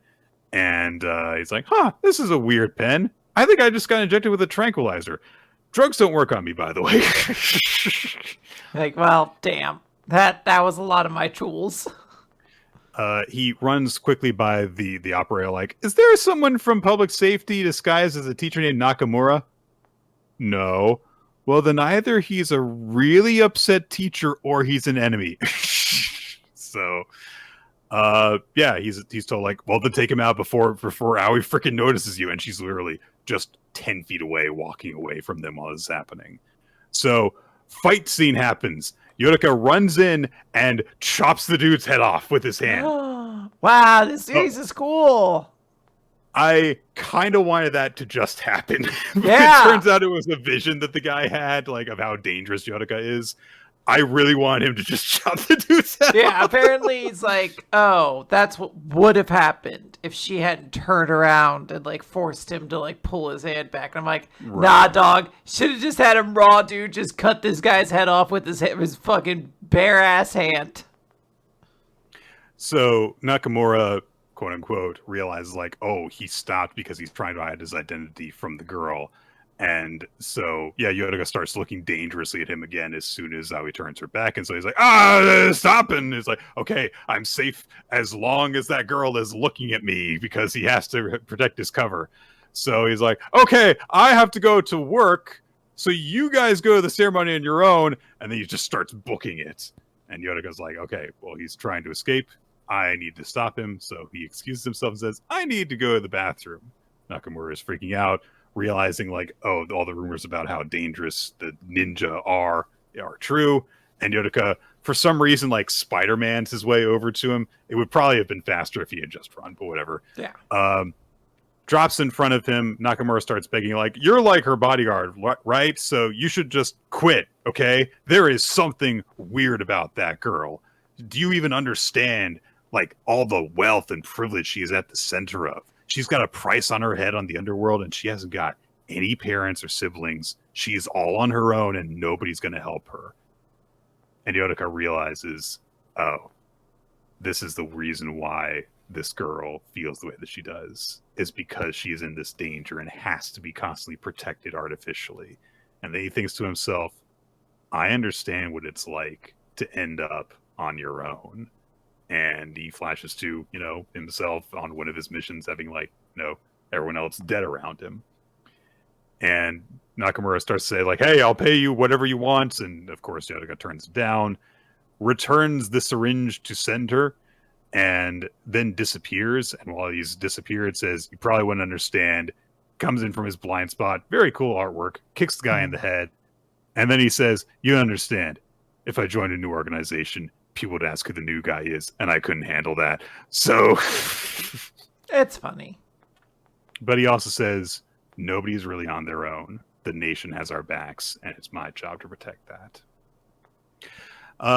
Yeah, everything's okay. The other ninja protectors get the word that Yodoka was able to handle things.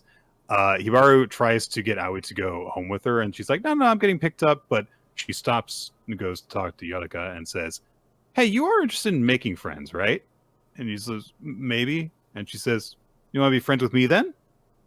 Oh, but if you're okay with being a loner for all 3 years, then you could do that. So just, continuing the whole awkwardness thing. And then Yodoka starts to go like, what do I do? And the operator goes, befriend her. And so Yodoka's like, let me think about it. So I like big parts of this. I kind of get the feeling that Kill Blue's gonna eat this series lunch, though. I think that I don't know if it is worth getting any attachment to so far. But I like the theme that gets pushed of these two are very alone in their own ways, and that gives them a connection. I think that that's very neat, and I think that some of the jokes in this are very cool. Yeah, I don't really have too much to say.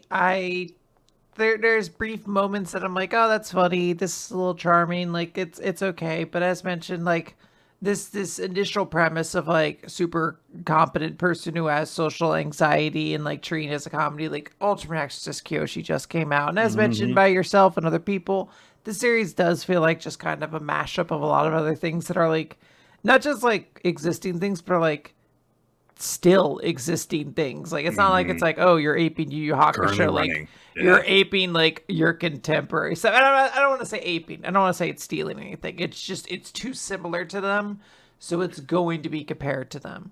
And if you're not great, then why would I need the worst version of the thing that I already have? Right. Code Blue with Ultimate Exorcist Kiyoshi vibes. I mean, definitely a superior version of Kill Blue, but well, we haven't read it in a couple months, Nick. It might have gotten a lot better. Maybe. Let's move on to Ultimate Exorcist Kiyoshi, Chapter 12, the GC test, featuring a cover page of all of Kiyoshi's friends who aren't in this chapter. Oh, well. Hey, no, they all show up for one panel to do a dance.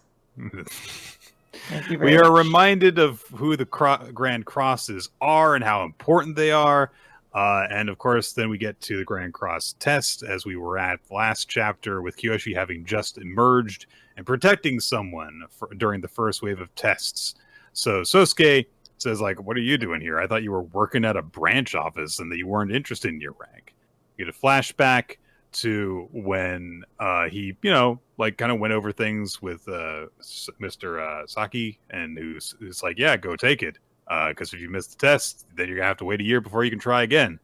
And meanwhile, all of his friends are like, you can leave everything to us. And they're big pose that all of them do as they're like ready to cover for him while he's away.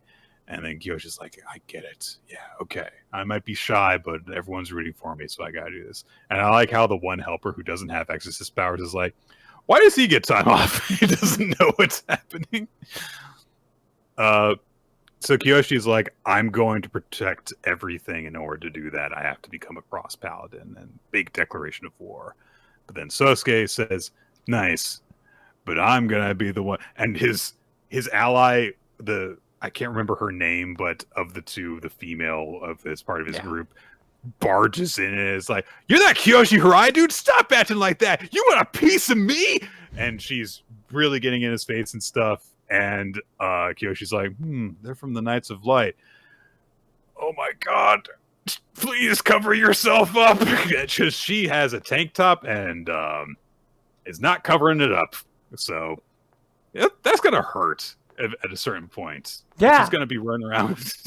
So, hey, whoa, she's allowed to. If she wants to, she's allowed that might be very comfortable for her. She's like, look, I'd rather let them hang. Like, I don't want to stuff it in. Like, for all we know, she's a nun 98% of her other time. So she has it like real, like fucking, there's like a corset to keep her like fucking presentable.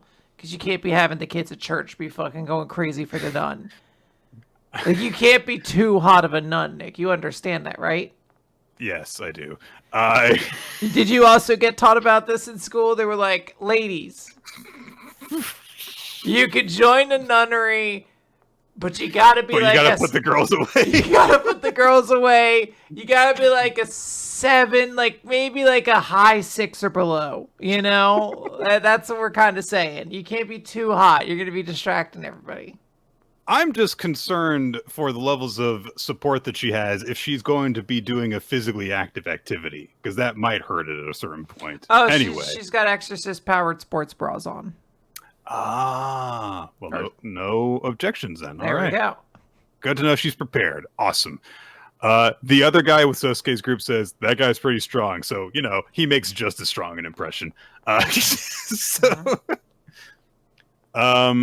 The selection is essentially over, even though it's only been 5 minutes to this point, because, like, well, okay, obviously it's like just the strong people are going to be fine by this point. First phase is over. The guy that Kiyoshi protects comes over. He is a 34-year-old guy, director of the Dandelion Town Exorcist Association, Zangi Tosaka. He's like, yeah, thanks for saving me. I don't really, have a right to even be here, but, thanks. I'm still in this because of you. So I'm going to go because, like, I don't really belong here. And Kiyoshi's like, well, don't say that. And also, you don't need to thank me. You were protecting the other examinees, too. And there's a little flashback panel that shows that Tosaka was actually protecting one of the other examinees, was kicking some rebel away. And Kiyoshi says, I just, protected you in return. So, good guy, Kiyoshi. Then,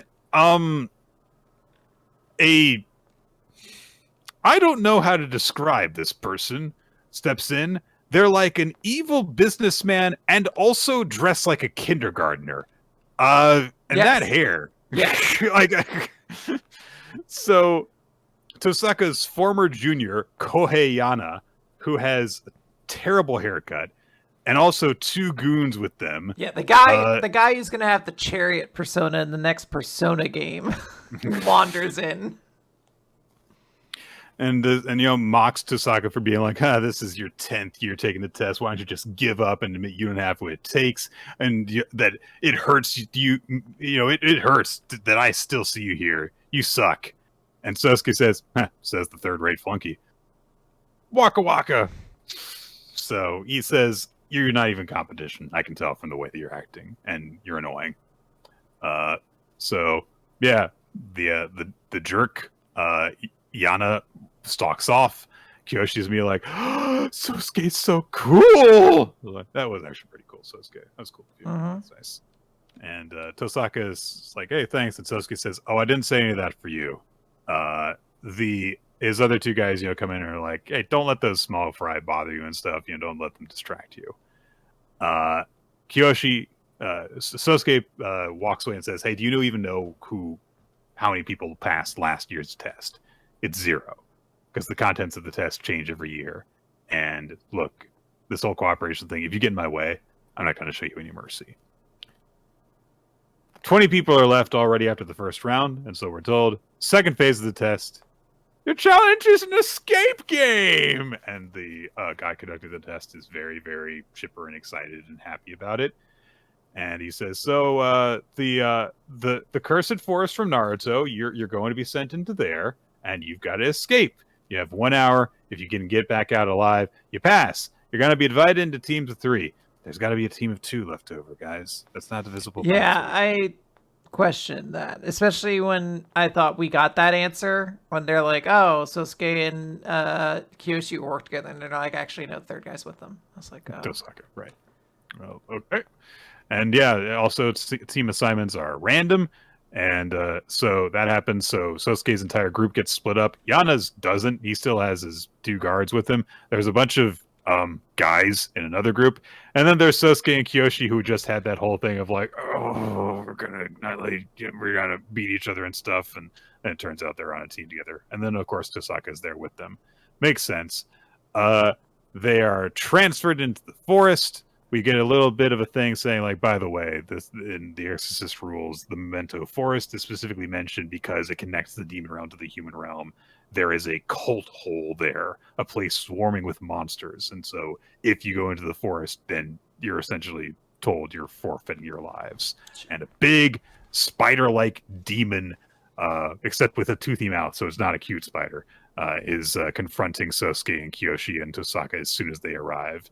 And Sosuke is very confident, Tosaka is creeped out, and Kiyoshi's like, I don't know if I can handle this. That's a very creepy spider. And that's the chapter.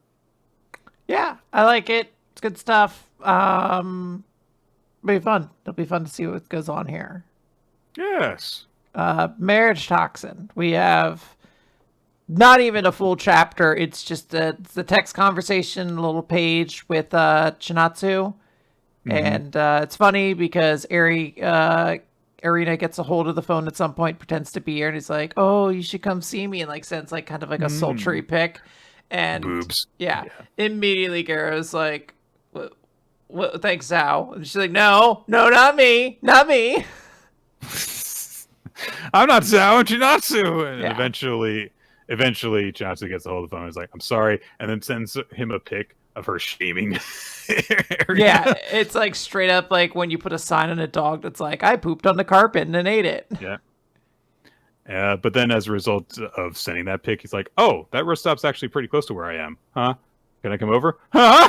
And so they end up hanging out, and Arina hangs out with Kinosaki while they're on a little impromptu date. Yeah, they watch the stars, shooting stars. It's very, very cute. Mm-hmm. All right, new Exorcist. I don't even remember what happens in this. It's because it's stupid. Chapter 66, The Rat Party. Oh, boy. So, frickin' what's-her-face is gonna be here. It's, oh, God, hang on. Because I gotta notify her name so much. Hakataku is all over this chapter. There is one thing that happens in this chapter over and over again, is that Hakataku is weak to children. Just, like, done to a cartoonish degree, where she can't even like be aware of what is happening, where Nue is transparently using like kid siblings and kids associated with the group to extract information from Akataku. There was a flashback at the beginning where she's like, you can't get me to say anything. And then then Enri shows up, the little servant girl who's shown up occasionally to help out. And Akataku is like, you're really good. That was a great slide. You could play pro baseball and stuff. What's your name, little lady? Just immediately get drawn to her. And then they're like, let's ask Hakataku some questions. And then more people show up with their kids and stuff. Big parties happening. They're all having food and stuff. 3 children are amassing themselves around Hakataku and they're like, what's this? What's this, Yoriko? What's this? What's this? And then Hakataku goes, did she suss out that kids are my weakness? Well, I'm not falling for it. And then immediately she starts like falling for it. And then there is... Then there's this girl, Machida, who was briefly introduced before, and she's getting to know Gakuro a little bit. And then Sujita shows up, and it's just like constantly people going like, boy, Gakuro, I sure am your love interest now. It's stupid. So Koga also is talking to Suo, and Koga is like, I heard all about it, Kazusa. You seriously did good out there. Then Hakataku gets asked by one of the girls, hey, Yoriko, where were you before you came here? And she starts to go, it's classified. We want to know. Tell us. And all the kids tackle him. And so she says, oh, I was part of a scary underworld organization. And they're like, oh, you were a hitman? That's cool. How strong were you out of everyone there? Oh, well, not count the leader. I was 4th, I reckon. Wow, 4th? And you were so good. And Hakataku goes, your talent for complimenting people in 4th place is top drawer. What a weird thing to say. Well, I think that's the point. They throw like some weird way of describing it, like, you were one of the big four, and she's like, it's not a thing, but okay. Like, thank you. It's the Elite Four. Yeah, kid. the Elite Four. Big Three, Elite Four are the phrases. Come on. So then Hakutaku, is one of the other characters. I don't know. There's too many people in this scene that aren't important. Goes, oh, so you were the weakest of the Big Four, huh? And Hakutaku is like, you guys listen to that?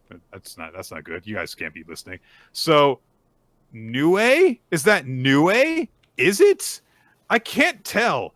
So many people aren't distinct in this series from each other.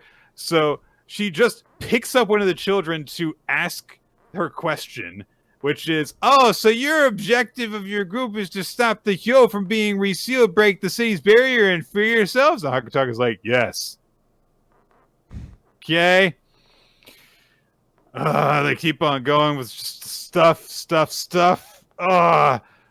So they talk about Raisei and reveal that Raisei Fujino was, he was a criminal who was erased from the Fujino family more than 300 years ago. The Fujino family's unique constitution gives him the power to absorb spirits. He is the only one to have escaped the family. His body must be pretty close to a spirit itself. And so, Gakuro remembers Shiroha absorbing the spirit in a previous fight. That's their family lineage thing. So Hakutaka starts goes, I thought you were just kind of random acquaintances. And he's like, no, he was my previous contractor. And they're like, what? It's something that we all know, but these guys didn't. And then Gakura goes, so that's why we have the same hollow weapon. Sorry, that actually helped me a lot that he says something stupid. So then Nue is like, a lot of things happened. I thought he had died, but no, he didn't. And he's also got a contract with Kasha. And Hakuto goes, he's got what? Oh, you didn't know? It's just all you talking about things that we, the audience, already know. Skip this. This is why there are series that go whenever you repeat information that the audience already knows. It's because we reiterate things that we already know, and it's boring. Nick's getting right to the core of it. We should just jump ahead to One Piece, really, when you think about it. And finally, we end on the note of Hakutaka saying, it seems like it'd take a mind-boggling amount of work, but there is one person in our group who could do this thing about breaking the seals in 2 weeks. Cool. We're going to find out which one of her So next chapter, leaders... we'll find out the information. Okay. Yeah, we'll find out which one of her group is super cool, and she didn't know, so now she's turning against them. Yeah, I get it. It works. It's Akane-banashi. Honestly, Nick, I may have to ask if we could just do One Piece. I'm starting to fade pretty quickly here. I don't know if I have the ability to stay awake through Akane-banashi. The big thing that happens is Akane asks Shigema to teach her the story that her father was performing when he got, expelled. Shigema warns her, maybe that's the reason he got expelled. And also he says, you heard him say that you would inherit Shigema's art. Do you want to still make Isho accept you? And he starts to give her the backstory on that. And also he's referring to Isho as Isho Anisan to show that he still values that bond he had with him. Okay. Yeah, there's some allusion to somebody was lost, somebody passed away, and that the two of them held that in a pretty difficult regard. And that might have been what caused Akane's dad to fuck up by choosing that story. One Piece, chapter 1126, settling the score. Yamato finds out there are more people missing. So it turns out the giants are still fighting. Dory and Bragi, they're still in a battle for who leads the giant pirates. We broke our weapons, so we got to get more. Yeah, they are only returning so they can get more weapons at this point. The crew is basically also just drinking straight absinthe, it sounds like. So, oh boy, they're in for a rough one. We get a montage of the crew celebrating in a very adorable scene of Bonnie and Kuma, and she's like, oh, we finally get to see the horizon together. And Kuma has what looks like a smile on his face. So, you know, if they can be endgame, they can be great. We go back a month to Gartel Island in the New World, where Bartolomeo burned down the flag of the red-haired pirates, and now is facing the punishment for that because the red-haired pirates have found him and are like, look, I gotta do something for you because everyone, like, if I don't do something in every other place that I protected, it's meaninless, and a lot of people get hurt as a result. So you're done. And Bartolomeo just apologizes. He slams his face down onto the ground. He's just like, I wasn't thinking when I did this. I'm really sorry. So I forget this guy's name. It's like Hotch or Hooch or some shit like that. He's the ship's doctor. He comes by and he's like, here's a bottle of poison. You give this to your captain to get to Luffy in the next month. Give it to him. We'll let you go, basically. But it is going to be a horrific death. Your boss will basically have to pay for your crimes. And Bartolomeo grabs the bottle with his teeth and immediately just drinks it. And his men are, of course, like, oh my gosh, no, Bartolomeo, you're going to die. And he screams out, he's like, I'm okay with that. Luffy didn't give us any permission. He didn't join in our ritual cups or allow us to use our flags. So I ain't got nothing to do with him. I don't want him to waste a single precious second of his time on the likes of me. You know, this is just what happens. Sometimes a thug runs up against an emperor and they get squashed. That's it. You know what? It's fine. I wish I could have seen Luffy get to be king of the pirates, though. And he tells his men to go on without him. And he just prepares to be killed. And then cut over and he's like, holy shit, they let us go. Let's get out of here. Go, go, go, go, go. He has a little comedic moment where he just goes, bah! Yep. And that's all that happens because of the quote-unquote deadly poison he drank.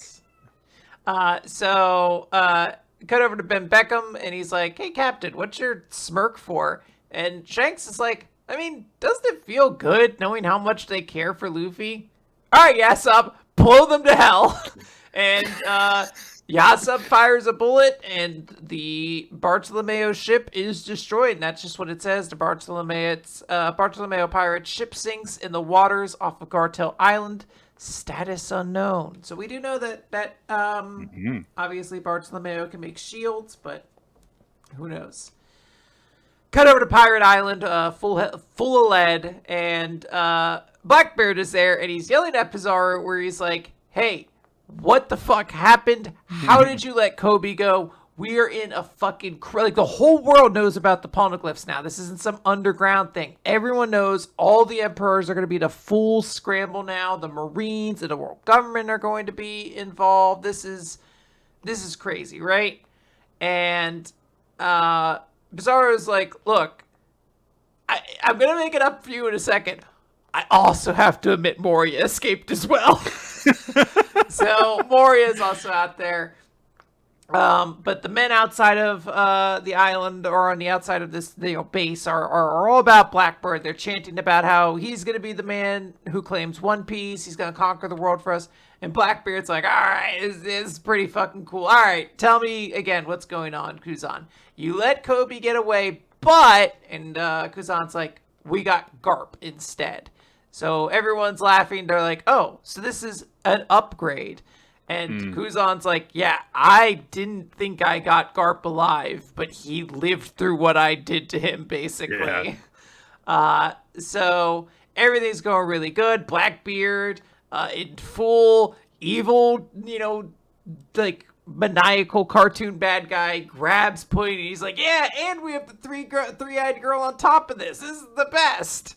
And he asks to be patched into Lafayette, who is watching over what the revolutionaries are doing. And he's like, well, they're still attacking the base, basically, and making sure no food gets up to Marriagetoxin. And if we actually end up with one of the celestial dragons starving, then we'll be in truly unprecedented times. But Blackbeard's like, all right, well, enough of that. Like, we need you to get to your work. Katarina Devon pulls up. Pizarro basically... grabs the boat and pulls it to dock at this point. And very neat. Yeah, he's just like, you're lazy. Why don't you ever dock with us? Caribou is terrified at this island. Oh my god, a giant rock hand has got the entire ship. Oh my god. We're all going to die. But it sounds like he's about to beat Blackbeard. We cut over to the Great Eric at the giant pirate ship. It's been 2 days since leaving Egghead, and even that giant pirate ship, the Great Eric, hasn't reached Elbaf yet for a very particular reason. So, Brooke is like, oh gosh, we all got really drunk, and when we woke up, the Sunny is gone. And it is not clear at this point who was on the Sunny. We know now, though, that Brooke, Frankie, Robin, Jinbei, Lilith, and Bonnie were not part of that. And Luffy definitely seems to be on it. Presumably also... they're all going, where did you go, Luffy? Yeah. Presumably Nami is also a part of that, because the next thing is somebody tells Nami to wake up. She does wake up. She is in what I assume is her Elbaf outfit, but he also, more importantly, seems to have woken up inside of some kind of Lego toy structure. Yep, there are literally Legos on the floor under her feet. Yes. So, yeah, interesting. I do like that, of course we had to have, it seems, a stretch of time where the Straw Hats are separated, which happens occasionally. Sometimes it's deliberate. Sometimes it's circumstance on the battlefield. I like that the excuse this time was just people got drunk. Yeah, we were drinking pure absinthe, guys, for a while, so I don't know what to tell you. I know that I commented a lot about the outfits that the female characters wore on Egghead Island, but it's cute.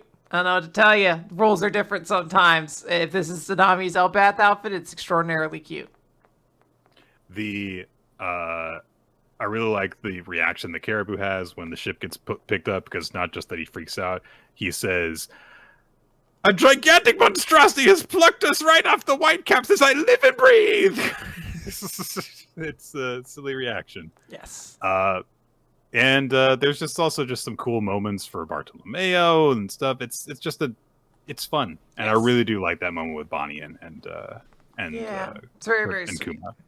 Very, very sweet. What was your favorite chapter this week, Quinn? My favorite chapter this week, I think I'm going to give to Chainsaw Man. That moment with Yoru is extremely cool. Seeing, 22,000 or however many people it was just losing their trigger fingers is, such an evocatively cool thing. And, I mean, the end of the chapter just has me so hyped. I think I'm going to give mine to Ichi the Witch. Just... For one thing, it's nice to have the establishment of this character dynamic that we have now. But also, I really do love all the visuals of the different magics that show up. They just so strange looking, and it's nice to have a very non-standard, magical representation of these forces. Yeah. And Descaras from Ichi the Witch will be my MVP of the week for that same reason. I think it was a really good showing. I don't know why I did an accent there. Really good showing for her character. We get to see a lot of her personality, and it's surprisingly fun, which I'm really, really excited about. Mine's going to be Haruto from Blue Box. I thought this was a very, very good insight into his character. Made him much, much more relatable, I thought. Dang, I actually should have said Haruto. I'm actually surprised. I didn't really see Haruto voted on too much. Looks like Squirrel Dude. And I think that might be it in terms of Haruto votes. So, yeah, that's a great pick. Haruto is really good. Greenbird also, it looks like. But, yeah. Good stuff. A lot of good manga. Nick, let's wrap this up. Next week is going to be Mar. Guys, thank you all for joining us for Weekly Manga Recap. Yeah, we will be back next week for our Sadistic September series, Mar. And it's going to be an interesting conversation. I've got notes. So join us next week. Twitch.tv/ReloT, and we'll record the show Wednesday, probably sometime around 7:30 to 8 Eastern time. Oh my god, we have to do fucking Mar and Boruto in the same week. Sorry, guys.